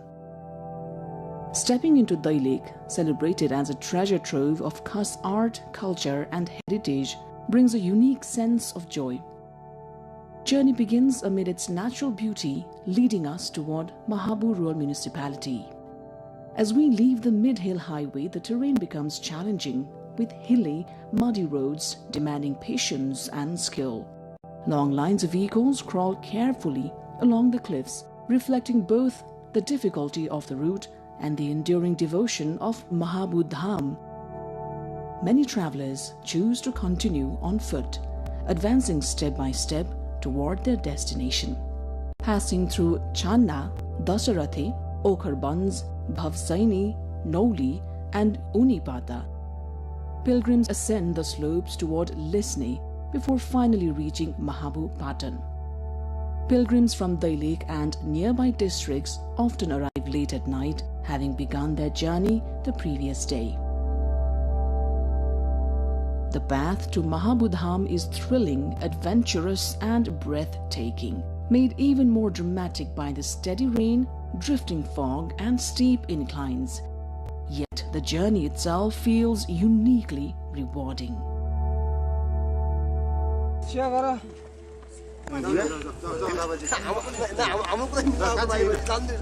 Mahabu Lake or Mahabu Dham, located within Mahabu Rural Municipality, is a remarkable place of natural beauty, religious significance, and cultural heritage. Situated at an altitude of 4,200 meters, the area is adorned with emerald lakes, grazing flocks of sheep and goats, and a sky that dances with Himalayan mist. Every year, during Janai Purnima, a grand fair is held here, drawing thousands of devotees from across the region. Mahabodham's spiritual importance is deeply rooted in the ancient worship of Lord Shiva, revered here as the origin site.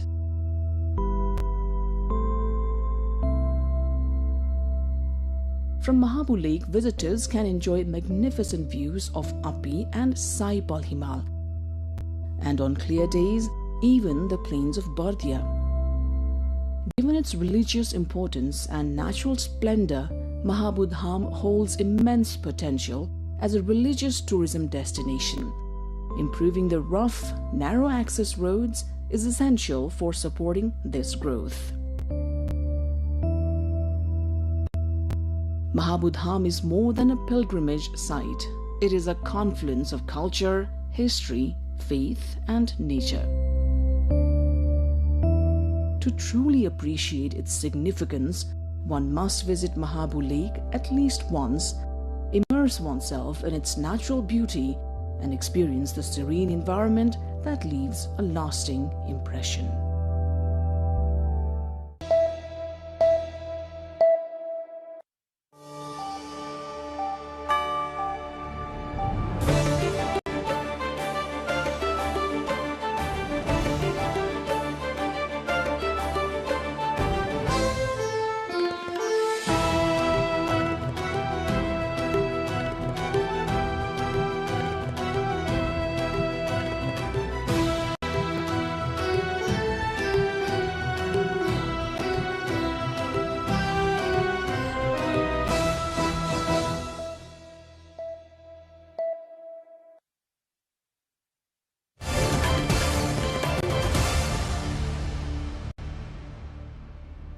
Now, in its sixth day, the Israel-Iran conflict has spiraled into a chaotic regional crisis. Following Israeli strikes on Tehran and Qom, Iran's 19th missile wave triggered sirens in Tel Aviv and Jerusalem. In a historic escalation, a U.S. submarine sank an Iranian warship near Sri Lanka, the first American torpedo strike since the Second World War. Meanwhile, Iran has choked global oil supplies by claiming to close the Strait of Hormuz, with explosions spreading to Qatar, Bahrain, and Azerbaijan. The human toll has surpassed 1,000 deaths, according to Iran, including 180 children, with mass displacement in Lebanon.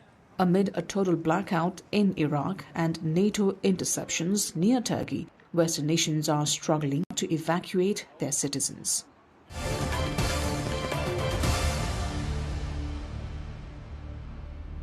The Israeli military has asserted its attacks has destabilized Iran's leadership and is intended to neutralize existential threats. While intensifying its campaign against Tehran, Israel is also conducting a heavy offensive across southern Lebanon, hitting more than 320 Hezbollah positions.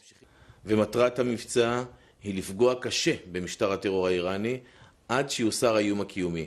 לפגוע ולהסיר את האיום הקיומי לאורך זמן. ואנחנו ממשיכים להעמיק את הפגיעה במשטר. חשוב לי לומר שהוא מעורער כבר. הוא התערער מהפגיעה הראשונה ביום שבת בבוקר וההנהגה סוכלה. ולאורך כל יום אנחנו ממשיכים לערער אותו יותר ויותר, להעמיק את הפגיעה בו, עד שיוסר האיום הקיומי.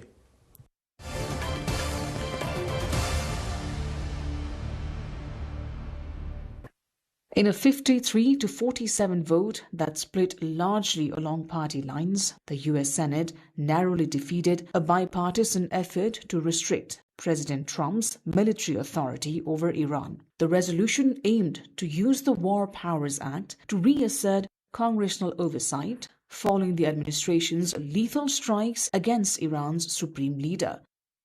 U.S. President Donald Trump says he rates the U.S. military performance against Iran a 15 out of 10, claiming in his own words that their leadership is being rapidly wiped out. Following the sinking of an Iranian warship by a U.S. submarine, Trump vowed to press forward with the joint air campaign alongside Israel. While the White House describes Iran as paying in blood, they have yet to officially confirm a policy of regime change, instead drawing parallels to the recent U.S. intervention in Venezuela to determine a post-war strategy. And we're doing very well on the war front, to put it mildly, I would say. Somebody said, on a scale of 10, where would you rate it? I said about a 15. And we're going to continue to do well. We have the greatest military in the world by far. If we didn't hit within 2 weeks, they would have had a nuclear weapon. If we didn't do the B-2 attack a number of months ago, they would have a nuclear weapon. And when crazy people have nuclear weapons, bad things happen. So we're in very good shape now. I want to let you know that, and we will continue forward. But it's a great display of military strength, and I'm very proud to.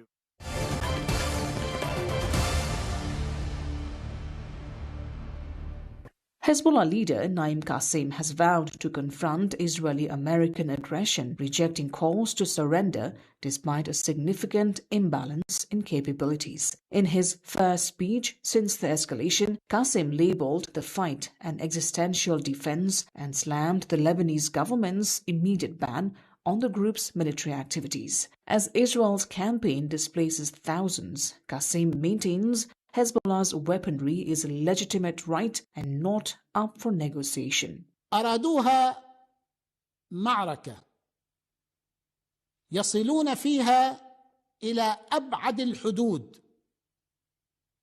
ولكن خيارنا أن نواجههم إلى درجة الاستماتة إلى أبعد الحدود، ولن نستسلم. ندافع بإمكاناتنا وإيماننا مهما بلغت التضحيات.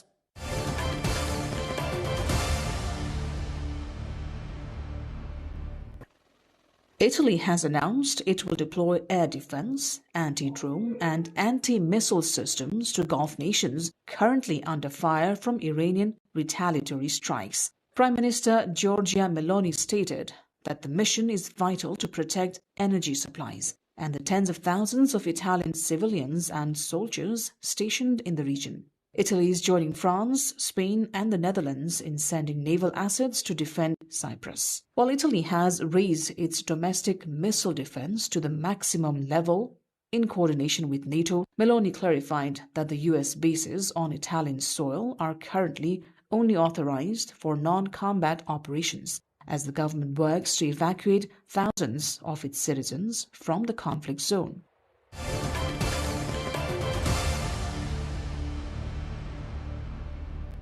Australia and New Zealand have deployed military transport aircraft to the Middle East as part of emergency contingency planning following the escalation of the US-Israel-Iran war. Prime Minister Anthony Albanese confirmed the deployment of military assets to assist in the potential evacuation of approximately 115,000 Australian citizens currently in the region.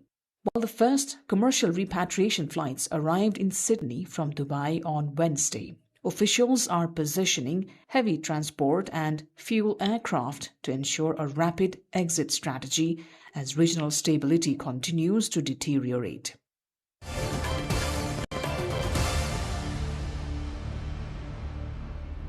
International Monetary Fund Managing Director Kristalina Georgieva has cautioned that the escalating hostilities between the US, Israel and Iran are forcing the global economy into a new normal defined by deep instability. As energy markets face severe turbulence and oil prices climb, Georgieva warned that a long-term conflict could ignite a worldwide inflationary surge and jeopardize energy security, with Asia being particularly vulnerable.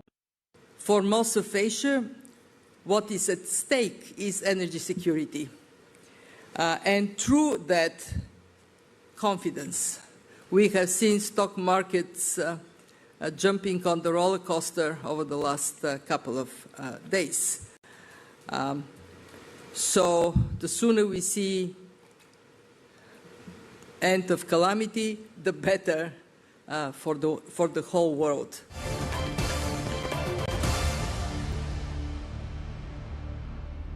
Limited flights have resumed in the Gulf 5 days after the conflict began, as over 20,000 flights across the Middle East remain cancelled. Nations including France, Spain, and the US have organized emergency evacuations for thousands of stranded citizens, many of whom recounted harrowing experiences of sirens and basement shelters in Dubai and Riyadh.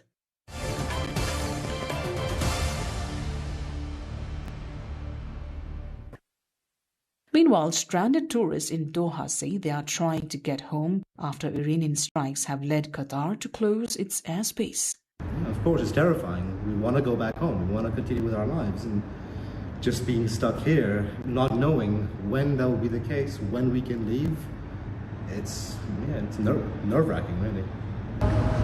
When we got closer to the airport, all the alarms went off because the missile defense system kept firing, and all the, I don't know, I've never received an alarm like that.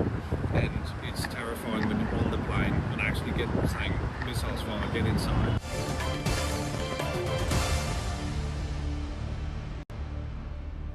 North Korean leader Kim Jong-un has personally directed the sea trials of new Joheon-class nuclear-capable destroyers, hailing the fleet as a transformative step in asserting the nation's maritime authority. This display of naval power coincides with Pyongyang's sharp condemnation of the US-Israeli military campaign in Iran, which it labeled an illegal act of aggression. Geopolitical experts view the timing of these tests as a strategic maneuver to project strength prior to upcoming joint military exercises between the US and South Korea. Despite this friction, Kim has hinted at a potential willingness to engage with the Trump administration, provided that Washington officially recognizes North Korea as a nuclear-armed state.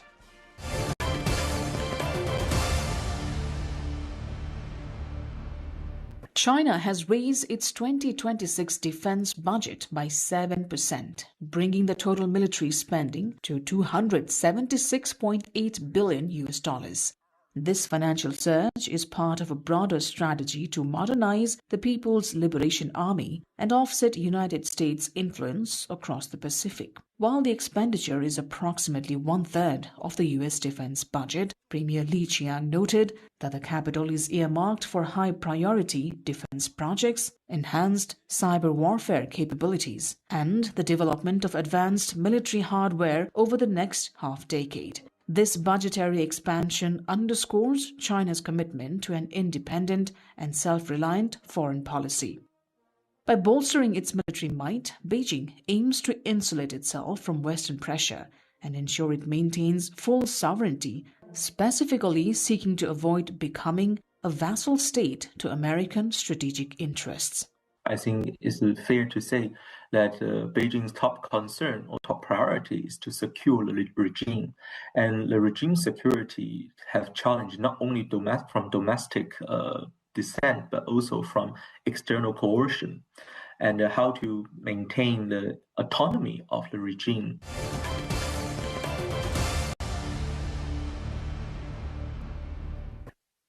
A Berlin court has sentenced a 20-year-old Syrian man to 13 years in prison for a jihadist-inspired knife attack at the city's Holocaust Memorial. The perpetrator, who targeted a Spanish tourist in February last year, was convicted of attempted murder on behalf of the Islamic State. The attack occurred just days before Germany's general election, intensifying a national debate over migration and security. Despite his age, the court applied adult law, citing his maturity and radicalization. The defendant expressed deep shame during the trial.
तयारी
नै भएको छैन क्या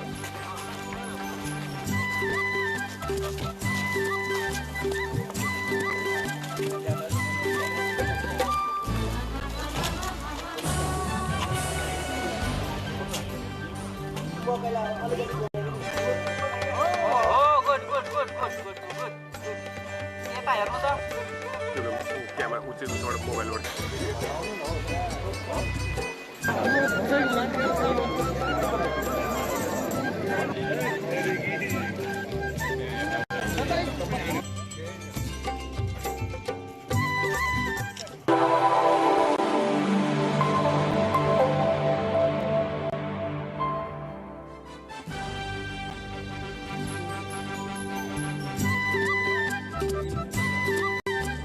देखाएर एउटा photo खिचौँ है एउटा यता हेरिदिनुहोस् है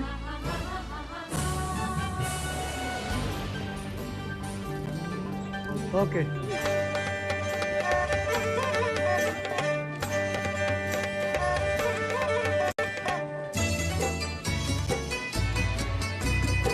खिचिराखेर हिँड्ने कि थुप्रोवटा क्यामेरा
अहिलेसम्म सुरु भएको छैन निर्वाचन आयोगले भनेको टाइमसम्म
Currently, we are at the Kathmandu 8 constituency, and we have a very young voter here. Hello, welcome to NTV World. Hello. What's your name? Supriya. So, is this your first time voting? Yeah, it is my first time voting.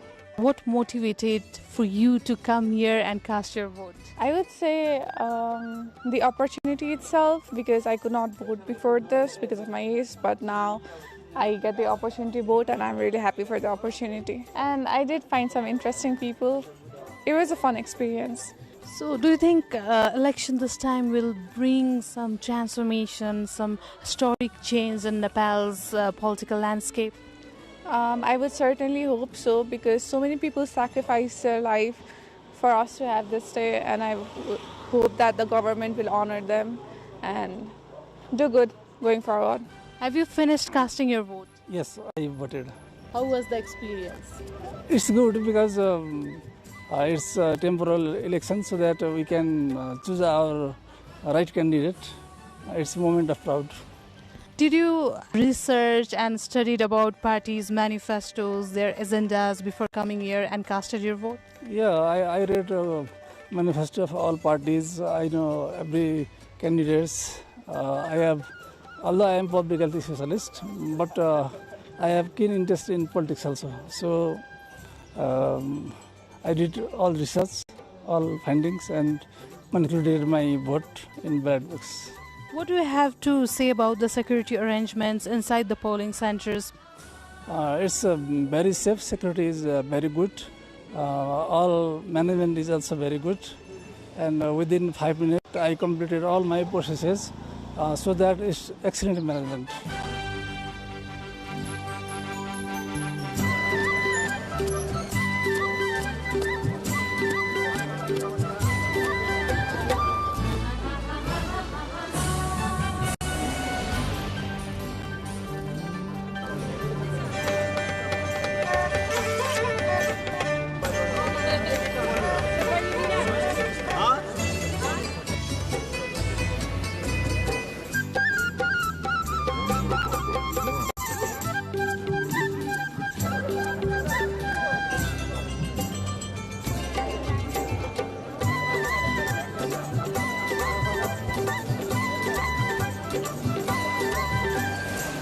We've been hopping to different polling stations. This time, 900,000 new voters are casting their ballots. So I think the opinions of youths really matter this time. Let's talk to these young voters. Is this your first time? Yes.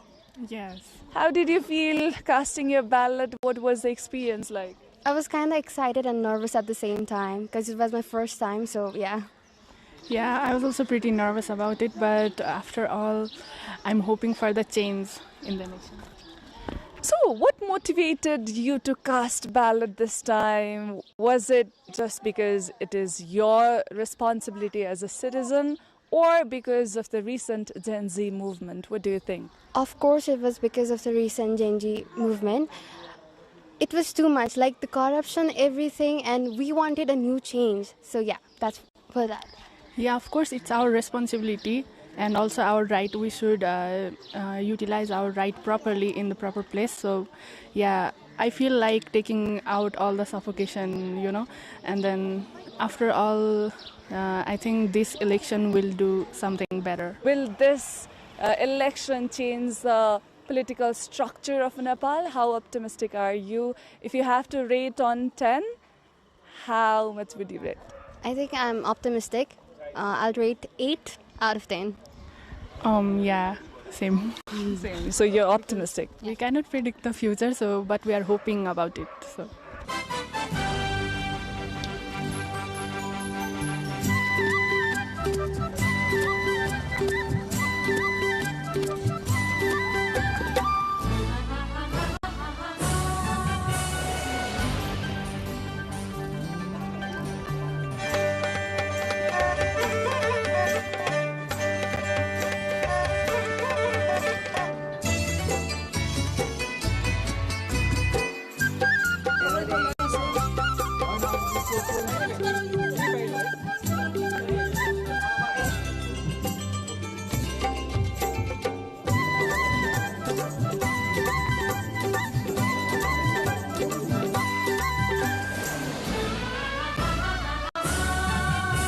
We are at constituency number 5, that is in Toka. Can you show your finger? You just voted, right? Yes, so how excited are you? What was the experience like? Is this your first time voting? This is not my first time voting, obviously. So this time around, I have been especially very confident because I've been following the parties, I've been following their manifestos, so becoming more learned. I'm more confident, yeah, so I'm more excited, more confident. I'm very hopeful for what it has to give us. Do you think this March 5 election is going to change the political scenario of Nepal? I mean, we cannot afford to make this election just a normal one. We should make a change because there's lots of people invested in it, lots of hopes invested in it, and I really think this is the time to make the change because, yeah, a lot of people are invested. You just voted. Is this your first time? This is not my first time. This is the third time, and I'm really excited this time. It's a different, scenario and different psychology that's going on in my mind. The foremost thing is the Gen Z movement. We all know that, right? And the different psychology related to the election and voting is all the sacrifices that has been done in the Gen Z movement, and the main thing is the cause that happened. Now I'm thinking about more like what are the agendas, what are the manifestos, and what change the leader could bring in the society and itself, and also in the House of Parliament. Did you vote? Yes, I did. Is this your first time? Yes, it was my first time voting. Did you vote? No, I did not, due to my age limit. But you wanted to be part of this March 5 election. I just came here to support my family during this election period. So how was the experience? I think we were all anticipating this moment for a long time now because it's been almost 6 months since the Gen Z revolution, and we all kind of wanted to see the change come in life. So I think it felt like I was actively participating in something that could make a change in the future and felt very empowering to me. And also for all the youths, I think we were all kind of in the same zone. We were all thinking that maybe it's the right time to bring about the change. And I think it's just our voice that's going to bring the change. So, yeah. As far as we know, I think we've read the manifestos and we've all sort of we know which party we want to support in a way because it represents our voices, it represents what we want. So yes, I think to an extent that it might reflect our voices, our needs. So what made you choose the one you voted? I think for me personally, I voted based on my needs as a youth. I wanted someone to understand my voice, my interest, my needs, and I wanted someone who would address these and also listen to our voices and would also somewhat cater to our needs more specifically. So it was like the main basis, especially because I wanted someone to understand the language that we were speaking, not someone who just, beat around the bush and give us all these excuses for policies. So we sort of, yeah. I believe that this time the election can prove to be of its worth to provide us the necessary results from our voting. And I believe that this time the youths have come together all over Nepal to support this election and to support this nation to make it a very good one. I believe that till the next period of election, I believe there will be change to see in Nepal. Thank you for being a witness to March 5 election, and thank you for voting. Thank you so much. Thank you. We could see the excitement among these young people, those who fought for the nation's future, demanding for good governance, transparency and social justice.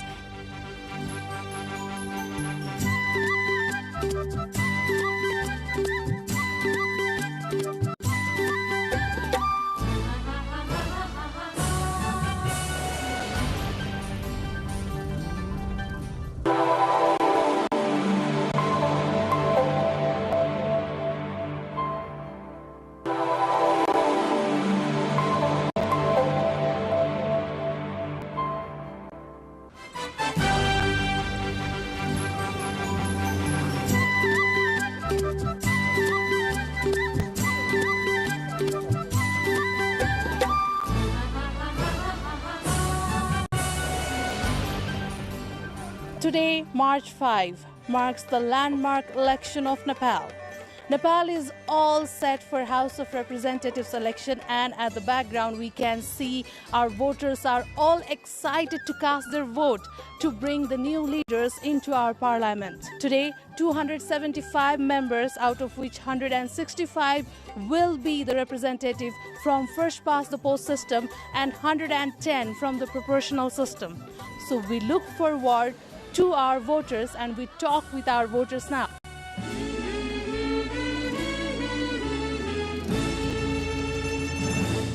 So we can see voting process has already begun and voting has started since say 7 a.m. in the morning. So we also have voters who have already casted their vote and we are taking you with them. Hello. Hello. Welcome to NTV World. Thank you. Did you cast your vote? Yes, I just did. So is this your first time? Yeah, it's our first time casting the vote. What motivated you to vote this time? I think I would say the Gen Z protest really motivated all of us to vote and give chance to new people. Yeah.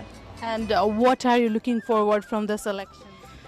For the development of our country, for the betterment of the people. That's what I'm mostly looking forward to. Yeah, I think just the betterment of the country is the reason for them to vote, and also the Gen Z protest, I would say, because a lot of innocent lives were lost. So I think that should motivate you to vote.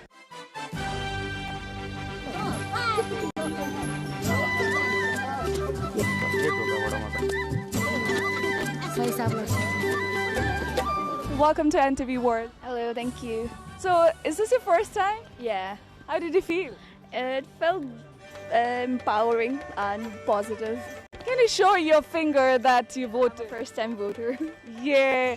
So what motivated you to come to vote? I would say whatever followed through from the September 8th and 9th protest, and just the frustration of wanting the bare minimum development of a country. I would say that really pushed me to come and cast my vote. So since there were a lot of movements that young activists were asking everyone to once go through the candidates' manifestos, right? Before coming to vote, did you research about your candidates? Yeah, of course I did. I went through each and every candidate and individuals' individuals and parties' manifesto to come to a decision on who should rather get my vote. So today we are at constituency number 6 at Dailekh High School. See you in another election booth. So welcome to our election express. We are at constituency number 8 in Kathmandu, Swayambhu, Weekend. And we can see the ambience, the premise. Everyone is so excited and enthusiastic to cast their ballot. With us we have a young voter. We would like to talk to him. So how excited are you to cast your vote? First of all, thank you very much for the opportunity, Dichaji. So I'm actually very much excited because it is my first time casting my vote. So this time, well, fortunately I'm in the valley, in my hometown. As for my research as to what kind of things that I delved into, well, obviously it is the age of it's the digital age, and so social media played a huge role. But having said that, I also looked into the agendas that were not quite so often circulated in the social media space and in our algorithms, of course.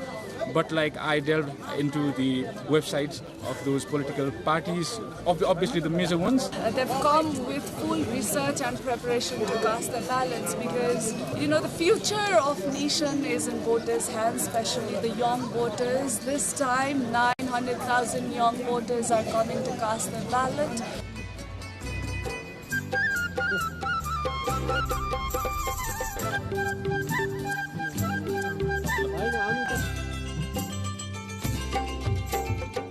And we will be talking to the polling officer. Let's talk about what is the situation like, how is the voting process going on? Yes, as we know, the parliamentary election is underway in Nepal across each constituency, and we are now in Kathmandu constituency number 8, and we have been carrying out the polling activity perfectly. The polling started exactly on 7 a.m., completing all the formalities. Some institutional formality have been completed, and people are very happy to cast of their favorable, parties. And we are facilitating perfectly so far till now, and hopefully it will go smoothly, peacefully and fairly. So we are at constituency number 8 in Bhuikhel Swayambhunath. We just spoke to polling officer and we are so excited to see the ambience and environment. Everyone is so excited to cast their ballot. So the designated time to cast your vote is from 7 a.m. in the morning till 5 p.m. in the evening. So please do not waste your time and come give your vote. Your vote means a lot for the country's development and future. See you in the next polling station.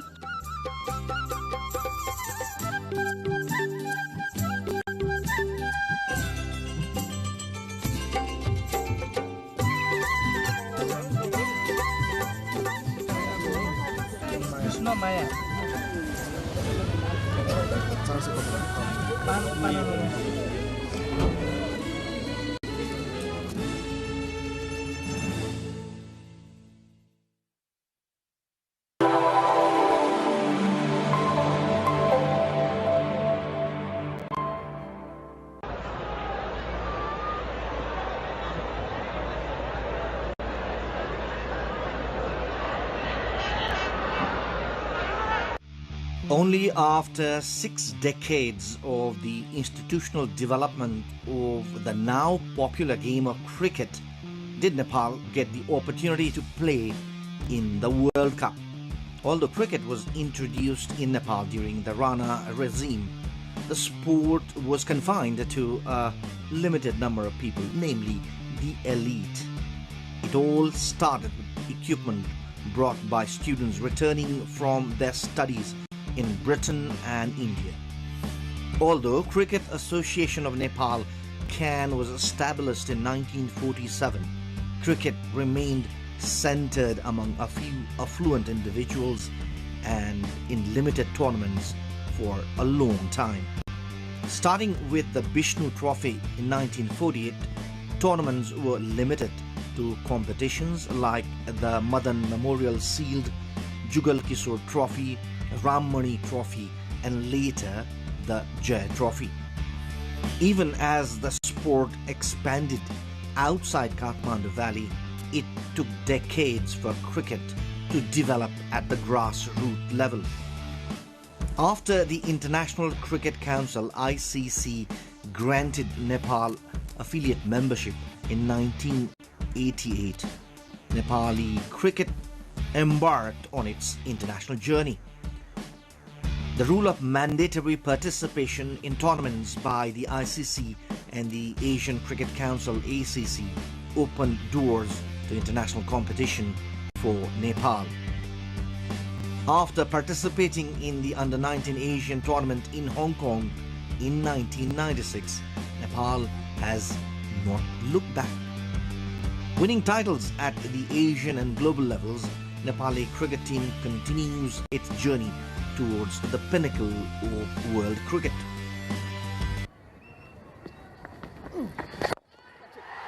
Goes down the ground because he was given that line outside off stump. So the first boundary of the contest, a handsome one. Initially confined to Turikale in Kathmandu, many international tournaments were hosted in Nepal after an international standard ground was built in Kirtipur. Nepal has also shown its proactiveness in differently abled cricket tournaments like the T20 World Cup for the blind in 2012 and the Asian Cricket Tournament for the deaf.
Polling closes across Nepal in landmark parliamentary elections with preliminary turnout estimated at around 60%. Election Commission says voting was largely peaceful across the country. Vote counting beginning tonight at majority of the constituencies. Nepal's Prime Minister holds telephonic conversation with Qatar counterpart, calls for restraint and diplomacy amid rising tensions in West Asia. Deadly landslide at Colton Mine in Eastern Democratic Republic of Congo kills over 200, including dozens of children. China unveils modest 2026 growth target and increases defense spending as leaders outline economic and military priorities at two sessions.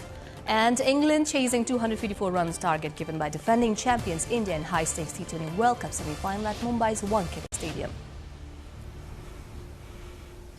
Hello there, I'm Smriti Singh Tamang and welcome to NTV World News Hour, coming to you live from Kathmandu at 2200 hours. The news in detail. Voting in Nepal's House of Representatives elections has concluded across the country, with polling largely peaceful and marked by enthusiastic voter participation.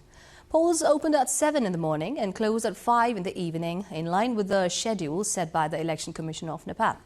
Voters who were already in line before the deadline were allowed to cast their ballots even after polling officially ended. The Commission has made a preliminary estimate of around 60% voter turnout, saying the polls were conducted smoothly with only a few sporadic incidents reported. Brief disputes were reported in Dailekh district, Sarlahi district and Rohtak district, but authorities say the situations were quickly resolved and voting resumed. In Dailek's Tamakoshi 4 Malu polling station, voting continued past 5 p.m. after a temporary suspension earlier in the day. Today's vote marks the third parliamentary election since Nepal adopted the Federal Democratic Republican system following polls in 2017 and 2022. Nearly 18.9 million voters were eligible to cast ballots to elect 165 lawmakers through the first-past-the-post system and 110 seats under proportional representation. 65 political parties and more than 3,000 candidates contested the direct races. Voting took place at more than 23,000 polling centres nationwide, with a tight security provided by the Nepal Army, Nepal Police and the Armed Police Force in Nepal. Meanwhile, vote counting is expected to begin later tonight once ballot boxes reach election offices, with the first results likely within the next 24 hours. The Election Commission's preliminary estimates put voter turnout at around 60%. The Commission shared the initial figures during a press briefing shortly after voting ended. Acting Chief Election Commissioner Ram Prasad Bhandari said the voting was largely peaceful, with reports of sporadic incidents. देशभरबाट प्राप्त विवरण अनुसार करिब 60% मत खसेको प्रारम्भिक अनुमान छ। यसको विस्तृत विवरण संकलन कार्य जारी रहेको छ। मतदानका लागि तोकिएको समयभित्र मतदान केन्द्रमा प्रवेश गरेका केही केन्द्रहरूमा मतदानको कार्य जारी रहेको जानकारी सम्बन्धित निर्वाचन क्षेत्रबाट प्राप्त भइरहेको छ। छिटफुट अवरोधका घटना बाहेक निर्वाचन शान्तिपूर्ण रूपमा सम्पन्न भएको निर्वाचन पर्यवेक्षणमा खटिएका राष्ट्रिय तथा अन्तर्राष्ट्रिय पर्यवेक्षकहरूको प्रारम्भिक विवरणबाट समेत प्राप्त भएको छ। मतदान कार्यको समाप्तिसँगै मतपेटिका सुरक्षित रूपमा सङ्कलन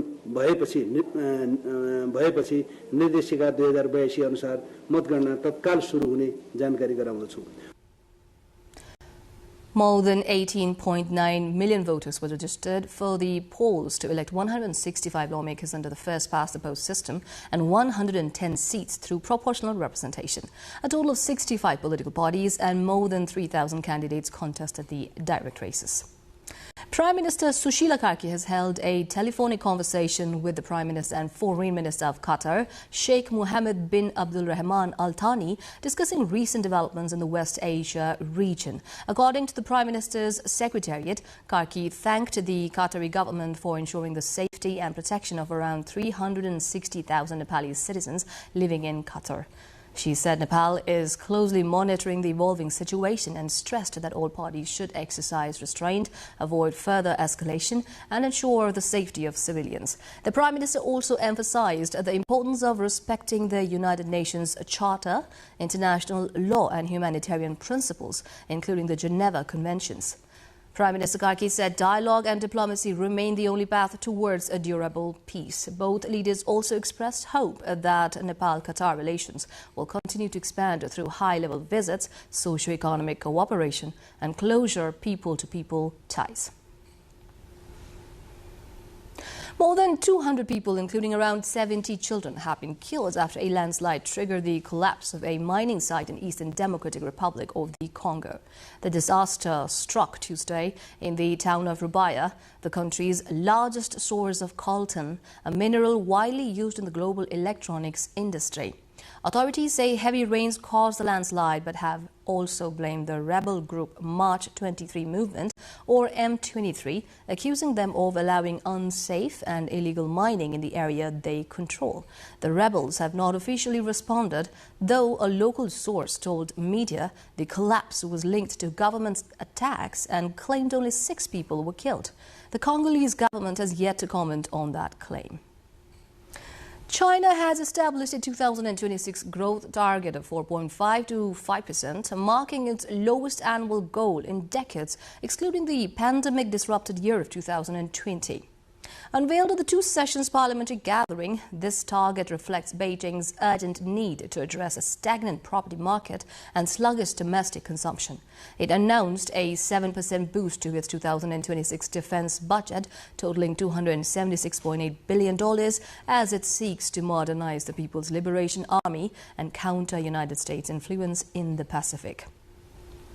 While this expenditure remains at roughly one-third of the U.S. military budget, Premier Li Qiang emphasized that the funding will support major defense projects, cyber warfare capabilities, and advanced equipment over the next 5 years.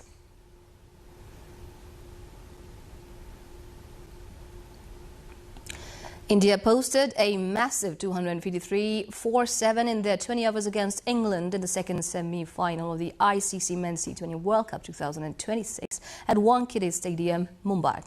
England, chasing a daunting target of 254, have struggled early, losing 3 wickets for 64 runs in 5.5 overs. The winner of this match will face New Zealand in Sunday's final after the Kiwis secured their spot with a commanding semi-final win.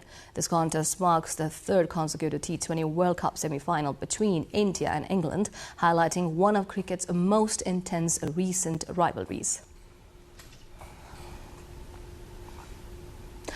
Polling has now closed across Nepal in what many are calling a defining election for the country's political future. Millions of voters, from first-time youth participants to elderly citizens, turned out to cast their ballots across the country. Let's take a detailed look on this in our issue of the day after the short break.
You're watching NTV World News Hour, and now we turn into our issue of the day. Ballots now have been sealed in what may prove to be one of the most consequential elections in Nepal's recent democratic history. Polling for the House of Representatives closed this evening after millions of voters across the country cast their ballots in the third parliamentary election since Nepal embraced the federal democratic republican system. Held in the aftermath of political turbulence in the Gen Z movement that shook the country just months ago, today's election is widely seen as a defining moment for Nepal's political future. A report by Shivani Thapa-Basnath. From the Himalayan districts to the plains of the Tarai, voters turned out in significant numbers Thursday, lining up at polling stations across Nepal in a nationwide exercise of democracy. The scale of the election has been enormous. Millions of voters, thousands of candidates, and polling stations spread across some of the world's most challenging geography. Authorities deployed massive security and administrative resources to ensure the process remained largely peaceful and orderly. For the interim government led by former Chief Justice Sushila Karki, successfully conducting the election amid skepticism and sporadic challenges is already being viewed as a significant institutional achievement. But beyond the logistics, the real story lies in what this vote represents. This election comes at a moment when Nepal's political mood appears to be shifting. Public frustration with traditional parties, growing economic pressures, and the rising voice of a political awakened youth population have reshaped the national conversation.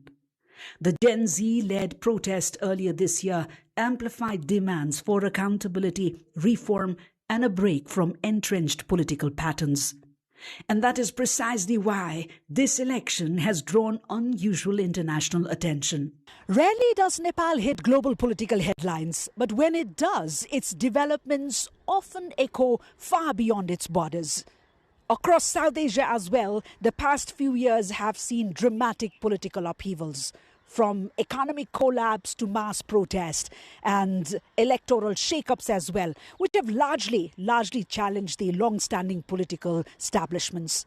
Now, across this regional backdrop, Nepal's election is being closely watched by the globe as another possible chapter in a broader democratic shift. For many observers, the central question is simple but profound. Will Nepal's restless youth translate street momentum into electoral change? Or will the country once again return to a familiar outcome, a fragmented parliament shaped by traditional party loyalties that run deep through generations? The answers will begin to emerge as ballots are counted. For now, one thing is clear: Nepalis have spoken through the ballot box. Whether this vote produces a political earthquake or another chapter of cautious continuity is what the nation and a watching region will soon find out. Shivani Thapa-Basnath with camera person Samir Thapa, NTV World. As dawn broke, Nepal woke up to a new hope and now the opportunity to choose their representatives in the House of Representatives elections. From historic school grounds to open fields, the atmosphere remained calm yet charged with expectation. The March 5 vote comes at a time when citizens are demanding stability, reform and accountable governance after months of political uncertainty. Here's a report. Nepal headed to House of Representatives election Thursday amid special situation post the Gen-Z movement of September 8 and 9. Amid doubts and skepticism, the interim government led by former Chief Justice Sushila Karki succeeded in its sole mission of enabling the environment for general people to exercise their democratic rights. As we traveled around some polling centers in federal capital Kathmandu, where people were already queuing up since 7 a.m., polling stations opened at 7 a.m. and closed at 5 p.m.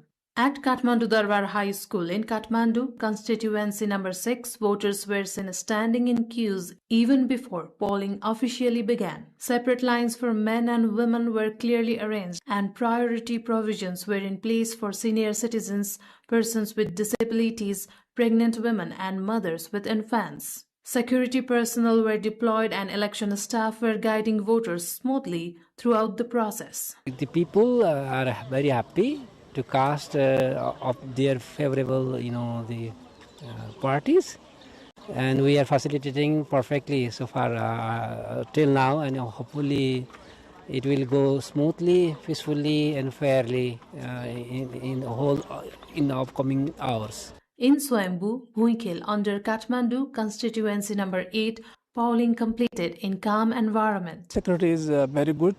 All management is also very good. And within 5 minutes, I completed all my processes. So that is excellent management. Similarly, in Banasthali Balaju of Kathmandu, constituency number 7, the voting process completed peacefully. It's our responsibility and also our right. We should utilize our right properly in the proper place. So, yeah, I feel like taking out all the suffocation, and then after all, I think this election will do something better. Volunteers and security personnel were seen assisting elderly voters, while officials ensured systematic movement of queues and timely ballot handling. At polling centers in Toka, Kathmandu, constituency number 5, a notable number of young voters were present. Many expressed hope for political stability, effective governance, and expanded employment opportunities through this election.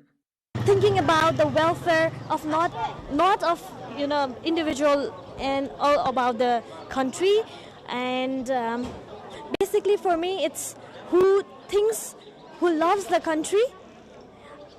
This might be subjective, but there are some elements we should look into deeply. The election will determine the composition of Nepal's 275-member House of Representatives. Of those, 165 members will be elected through the first-past-the-post system, while 110 lawmakers will be chosen under the proportional representation PR system under the mixed electoral framework adopted after the 2015 Constitution.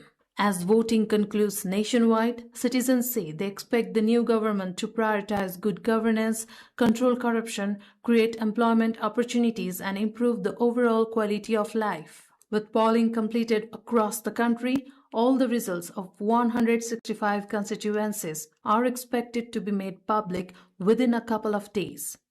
Sabika Shrestha with camera person Samir Thapa reporting for NTV World. Young first-time voters are owning this Federal House of Representatives election, marking their strong presence in polling centres. Across Kathmandu, polling stations saw enthusiastic participation from young voters, much contrary to what was seen in the past. Several polling stations across the capital have been thronged by youths since early morning. The youths were hopeful that the country would change, with the able leaders taking the policy-level chairs. Diksha Avasthi hopped around some of the polling centres across the federal capital. From 7 a.m. early morning, long queues began forming outside polling stations across Kathmandu, the capital. Among the crowd, there was a generation stepping into the democratic process for the very first time. Young first-time voters arrived at polling centers determined to take part in Nepal's Federal House of Representatives of Nepal election. The turnout of youths in polling centers across constituencies 5, 6, 7 and 8 in Kathmandu was striking. Many described their first vote as both exciting and deeply personal. I think we were all anticipating this moment for a long time now, because it's been almost 6 months since the Gen Z revolution, and we all kind of wanted to see the change come in life. So I think it felt like I was actively participating in something that could make a change in the future, and felt very empowering to me. For many, today's vote is more than a civic ritual. It is a response to years of frustration with the political culture they say have failed to deliver stability, accountability and opportunity. And after the recent September 8 and 9 Gen Z movement in Nepal, many young people say they feel a stronger sense of political responsibility. Now I'm thinking about more like what are the agendas, what are the manifestos, and what change the leader could bring in the society and itself, and also in the House of Parliament. These voters say the expectation from political leaders is clear. They want a new political culture, one built on good governance, transparency, accountability, social justice and equality. it was too much, like the corruption, everything, and we wanted a new change. I feel like taking out all the suffocation, and then after all, I think this election will do something better. For this generation, the ballot represents both hope and pressure. Hope for change and pressure on those who will hold power. For the development of our country, for the betterment of the people, that's what I'm mostly looking forward to. As voting concludes across Nepal, these first-time voters say their participation is not just about choosing representatives. It is about demanding a more accountable and inclusive political future for Nepal. Diksha Awasthi with camera person Samir Thapa reporting for NTV World. Nepal's March 5 parliament elections are being seen as a are being seen as a key democratic moment coming after months of political disruption following the Gen Z movement. For the country's political forces, both established and emerging, the polls represent an opportunity to reconnect with voters and seek a fresh public mandate to shape Nepal's next political course.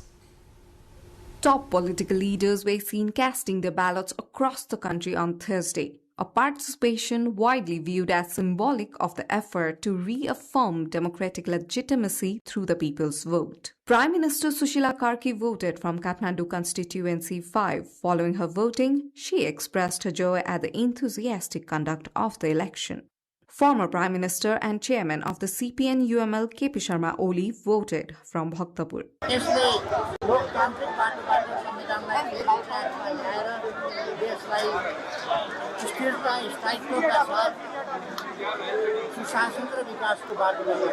Pushpa Kamal Dahal, coordinator of Nepali Communist Party, voted in Chitwan. जो अहिले नयाँ र पुराना भन्ने भाष्य जसरी बनाइया छ त्यो देशको र लोकतन्त्रको हितमा छैन सबैले आफ्नो विवेकको प्रयोग गरौं सहीको पक्षमा. Among major party leaders, Gagan Thapa, the president of the Nepali Congress, cast his vote in Kathmandu.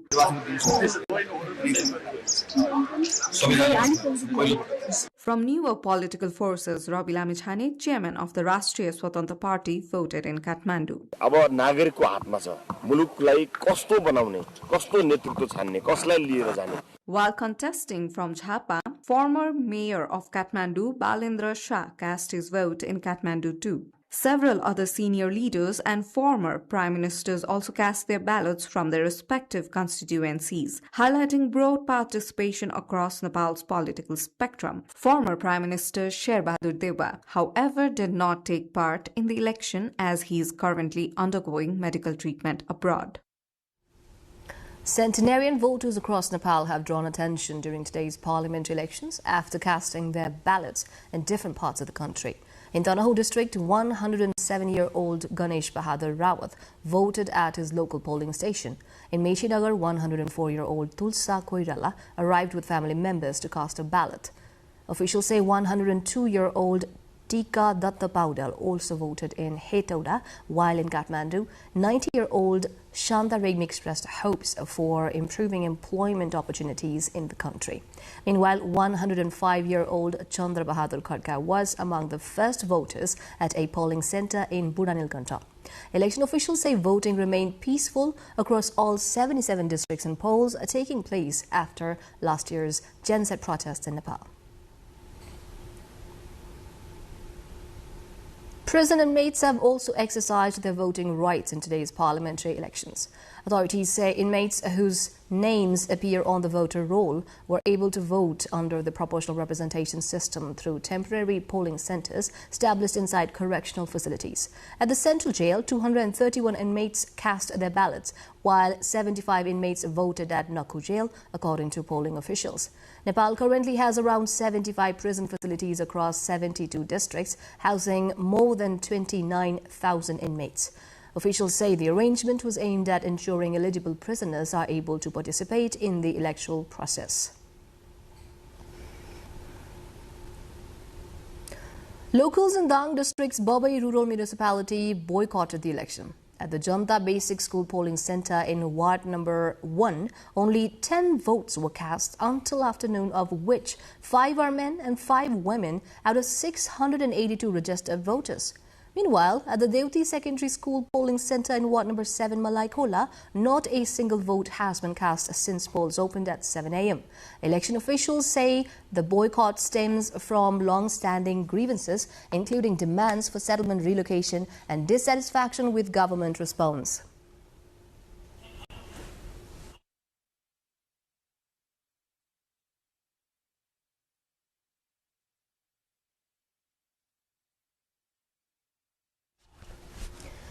Despite full preparations, voters refused to participate.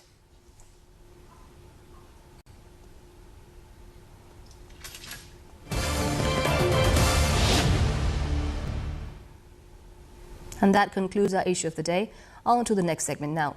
While Nepal's March 5 House of Representatives elections were conducted smoothly across most parts of the country, observers note a few scattered incidents and challenges. Remarkable moments include voters as old as 108 and participation from prisoners, highlighting the inclusivity of the process. More on this in our cover story of the day.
Welcome back. You're watching NTV World and this is the News Hour. Now we're turning towards our cover story.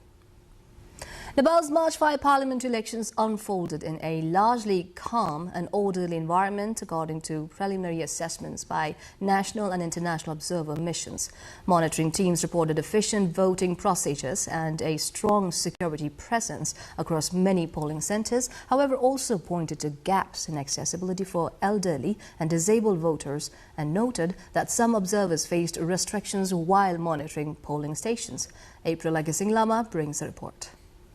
Nepal's parliamentary elections have been largely peaceful, according to an initial observation report released by the National Election Observation Committee Nepal. The election monitoring body says the March 5 vote for the House of Representatives was conducted smoothly across most parts of the country, with only a few scattered incidents reported during polling. According to committee chair Gopal Krishna Shivakoti, voter participation reflected a broad cross-section of Nepali society, ranging from first-time youth voters to elderly citizens as old as 108 years. Fascinating thing is that some people have even been brought on a stretcher or also on an ambulance for voting. This is a very, very unique thing. It usually doesn't happen in many Western countries, but here we have seen that kind of zeal and courage and also conviction towards competitive electoral democracy. The report also notes participation from prisoners and individuals observing mourning rituals, highlighting the inclusive nature of the electoral process. One of the most remarkable moments came from Jaleswar in Mohottari district, where a 108-year-old citizen turned up to cast a ballot. While the committee says voting was largely calm nationwide, it noted that minor disputes and temporary disruptions were reported in some locations. To monitor the process, more than 1,500 trained national and international observers were deployed across the country. The organization itself mobilized around 700 national observers and also set up long-term and rapid response observation teams. With the growing influence of digital platforms, the committee also formed a special technical team to track potential violations of the Election Code of Conduct on social media. Likewise, the Asian Network for Free Elections assessed the overall election process as largely positive and said improvements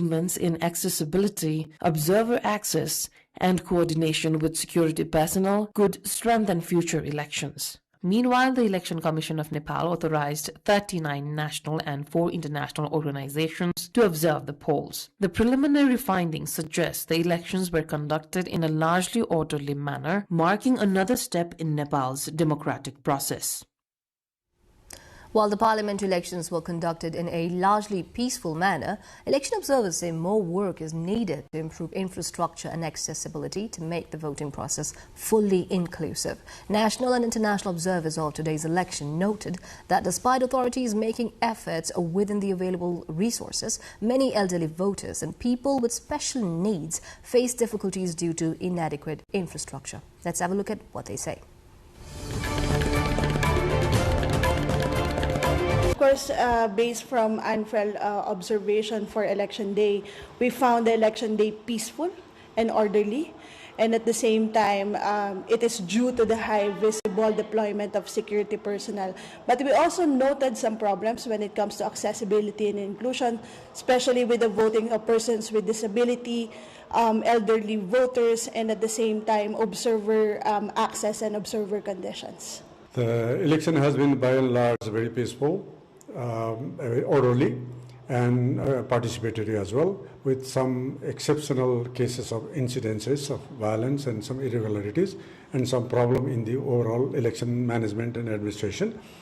So this is a great opportunity for Nepalese, to enter into competitive electoral democracy, which we have never compromised. So this is a real D-Day and E-Day, and this is a great celebration for the nation. Well, the elections for today has been conducted peacefully and orderly, and the polling stations that we have observed, it opened on time, and most of the election preparations are before the opening, it was done on time, and the problems that we encountered was more on the access of the observer. In some of the polling stations that we observed, some of our observers were not allowed entry right away. Some of the election police had to call their superior to ask whether or not we are allowed entry. But overall, the elections were conducted orderly and peacefully.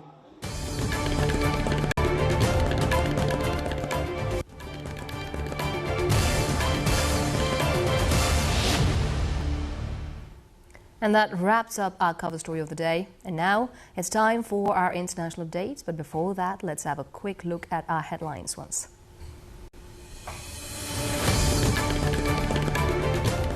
Polling closes across Nepal in landmark parliament elections with preliminary turnout estimated at around 60%.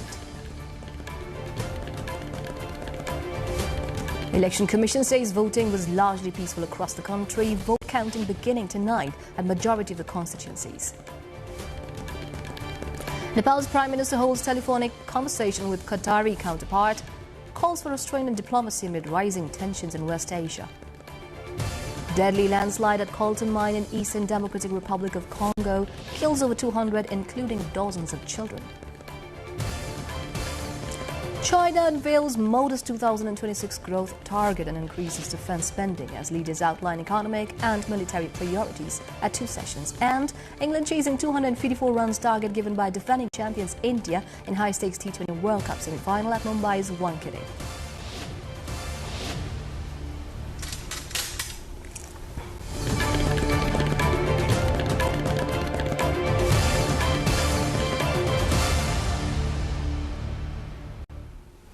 India has welcomed the successful conduct of elections in Nepal and enthusiastic participation of citizens in exercising their democratic mandate.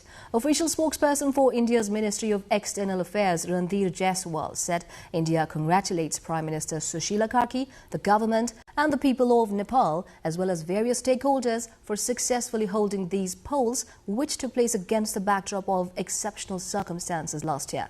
Spokesperson Jaiswal also expressed a wish to working with the new government of Nepal to further strengthen the robust and multifaceted ties between the two countries and people of for mutual benefit rather.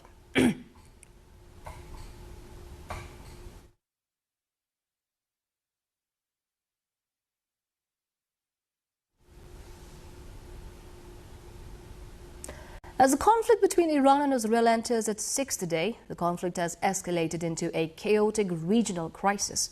Israel has launched fresh strikes on Tehran and Qom, while Iran's 19th wave of retaliatory missiles triggered air raid sirens in Tel Aviv and Jerusalem. In a historic escalation, a U.S. submarine sank an Iranian warship over Sri Lanka, marking the first American torpedo strike since the World War II. Meanwhile, Iran has choked global oil supplies by claiming to close the Strait of Hormuz, with explosions now reported as far as Qatar, Bahrain and Azerbaijan. Iran has reported over 1,000 deaths, including 180 children, and tens of thousands displaced in Lebanon. Amidst reports of a total electricity blackout in Iraq and NATO intercepting missiles near Turkey, Western nations are struggling to evacuate their citizens. The U.S. Senate has narrowly rejected a bipartisan resolution to curb President Trump's military authority against Iran, voting 53-47 largely along party lines. The measure sought to invoke the War Powers Act following the administration's strikes that killed Iran's supreme leader. Despite the Senate failure, the House plans a similar vote today. However, any congressional challenge faces a certain presidential veto, as the Pentagon seeks emergency funding. This vote highlights a deep domestic divide over an intensifying conflict that has already triggered retaliatory strikes across the Gulf. Hezbollah leader Naim Qassem has vowed to confront Israeli-American aggression, rejecting calls to surrender despite a significant imbalance in capabilities. In his first speech since the escalation, Qassem labeled the fight an existential defense and slammed the Lebanese government's immediate ban on the group's military activities.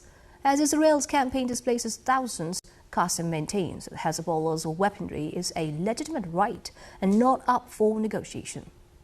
أرادوها معركة يصلون فيها إلى أبعد الحدود، ولكن خيارنا أن نواجههم إلى درجة الاستماتة إلى أبعد الحدود، ولن نستسلم. ندافع بإمكاناتنا وإيماننا مهما بلغت التضحيات. Australia and New Zealand have deployed military transport aircraft to the Middle East as part of emergency contingency planning following the escalation of the US-Israel-Iran war. Prime Minister Anthony Albanese confirmed the deployment of military assets to assist in the potential evacuation of approximately 115,000 Australian citizens currently in the region. While the first commercial repatriation flights arrived in Sydney from Dubai on Wednesday, officials are positioning heavy transport and fuel aircraft to ensure a rapid exit strategy as regional stability continues to deteriorate. IMF chief Kristalina Georgieva warns that the intensifying conflict between US, Israel and Iran is pushing the global economy into a new normal of uncertainty.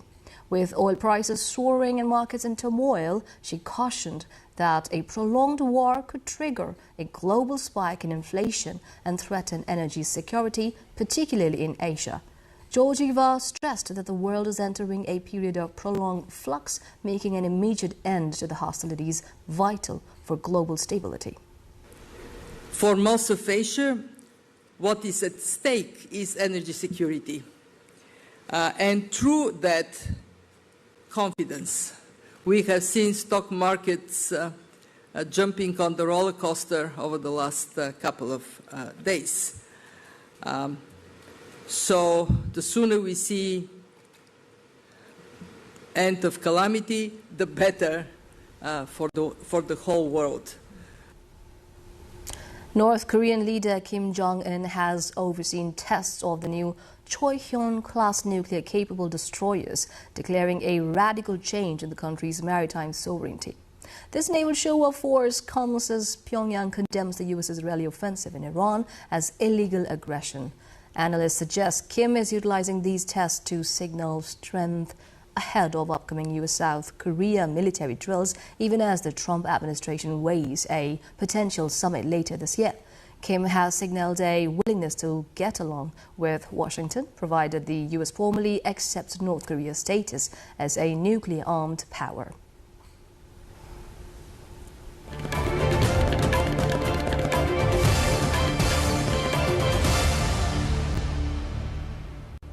Time again for a short interlude. We'll see you at the other side with business news.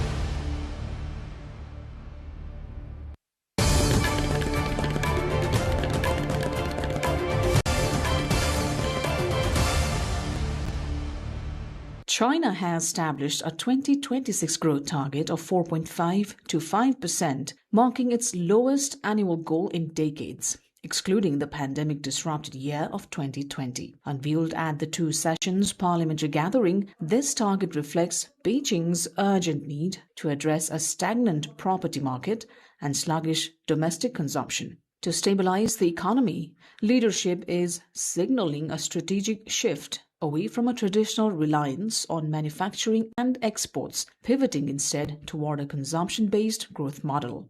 Economists have urged consumption boost.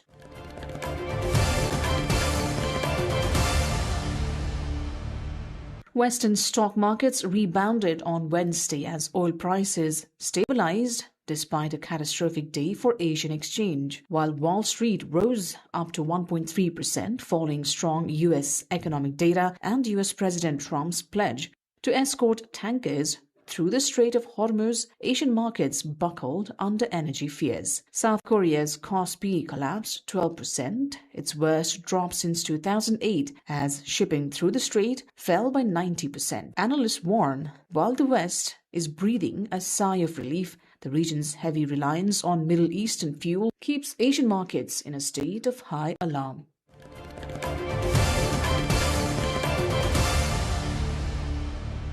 Venezuelan President Delcy Rodriguez and U.S. Interior Secretary Doug Burgum met in Caracas to solidify a limitless energy and mining partnership. Following the U.S.-led ousting of Nicolas Maduro, Venezuela is aggressively privatizing its oil and mining sectors, allowing U.S. firms to operate without state interference. While the move aims to stabilize global oil prices amid Middle East tensions, environmentalists warn of ecocide in Venezuela's mining arc, where nearly 1 million hectares of forest have already been lost.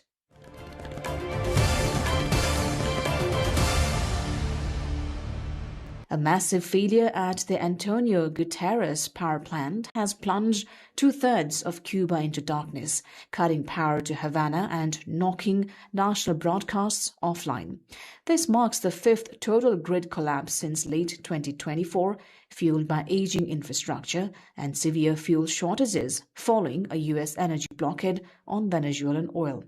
While the government has activated restoration protocols, the island continues to struggle with the new normal of prolonged daily blackouts and crumbling utility systems.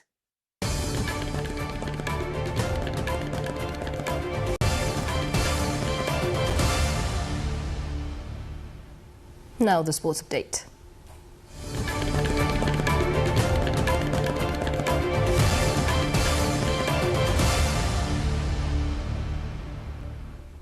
In a surprising shake-up, Flamengo has appointed Portuguese manager Leonardo Jardim as head coach through 2027. He replaces Felipe Luis, who was dismissed despite a recent 8-0 victory and leading the club to the 2024 Copa Libertadores title. The decision follows a string of high-profile cup losses earlier this year. Jardim, a veteran who famously mentored a young Kylian Mbappe at Monaco, returns to management after resigning from Cruzeiro in December to focus on his health.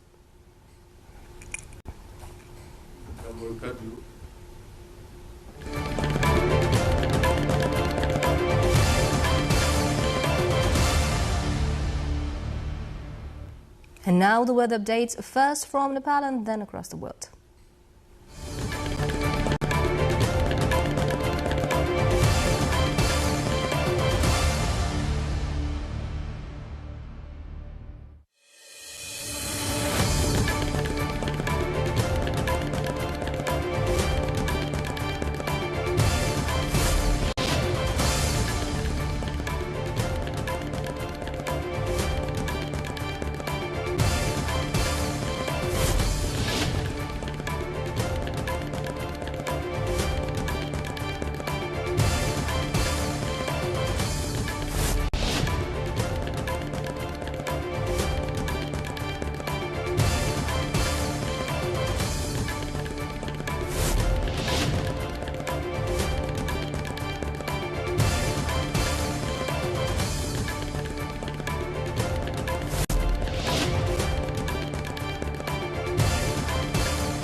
We're almost at the end of the news hour, but before we wrap up, let's have a look at the top stories one more time.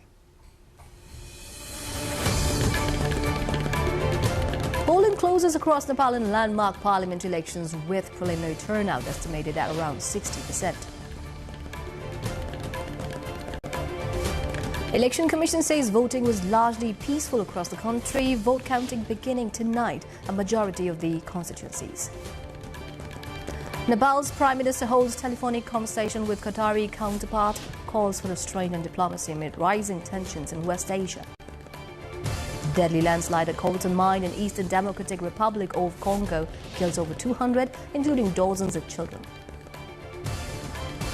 China unveils modest 2026 growth target and increases defense spending as leaders outline economic and military priorities at two sessions.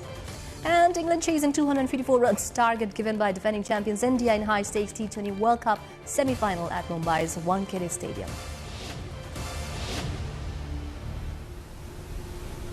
And that's it for this edition of the News Hour. Do join us through our social media and get the latest updates from our official website, nepaltelevision.com. I'm Smita Gising Tamang signing off. Thank you for staying with us. Good night.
सुरुमा मैले आज हाम्रो भएको विषयको विस्तृत अहिलेसम्म हामीले प्राप्त गरेको सूचनाको आधारमा मैले एउटा वाचन गरेर यहाँहरूलाई सुनाउने छु। सम्मत 2082 साल फाल्गुन 21 गते बिहीबार भएको प्रतिनिधि सभा सदस्य निर्वाचनको मतदान कार्य बिहान 7 बजेदेखि साँझ 5 बजेसम्म शान्तिपूर्ण र उत्साहजनक रूपमा सम्पन्न भएको छ।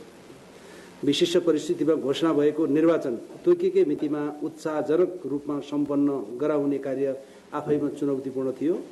यस कार्यमा सहयोग सहकार्य र समन्वयका लागि निर्वाचन आयोग, नेपाल सरकार, प्रदेश सरकार, स्थानीय तह, सुरक्षा निकाय, मुख्य निर्वाचन अधिकृत, निर्वाचनमा संलग्न कर्मचारी, सुरक्षाकर्मी, राजनीतिक दल, उम्मेदवार, आम मतदाता, पर्यवेक्षक संस्थाहरू, सञ्चार माध्यम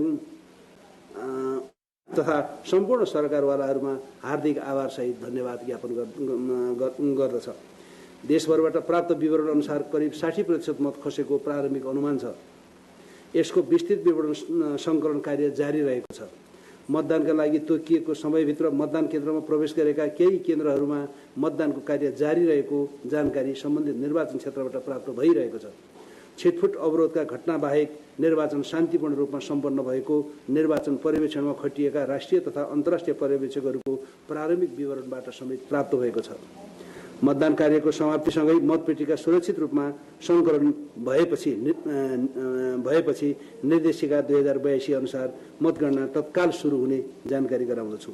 दुर्गम 15 जिल्लामा हेलिकप्टर मार्फत मतपेटिका ढुवानी गरिनेछ, जसमध्ये ताप्लेजुङ, रसुवा, दोलखा, बझाङ र पूर्वी रुकुमका सम्पूर्ण मतपेटिका आजै सम्बन्धित मतगणना स्थलमा पुर्याइने लक्ष्य छ भने सङ्खुवासभा, सोलुखुम्बु, गोर्खा, पश्चिम रुकुम, मनाङ तथा बाजुरा र हुम्लामा शुक्रबार बिहान सम्बन्धित मतगणना स्थलमा पुर्याइनेछ।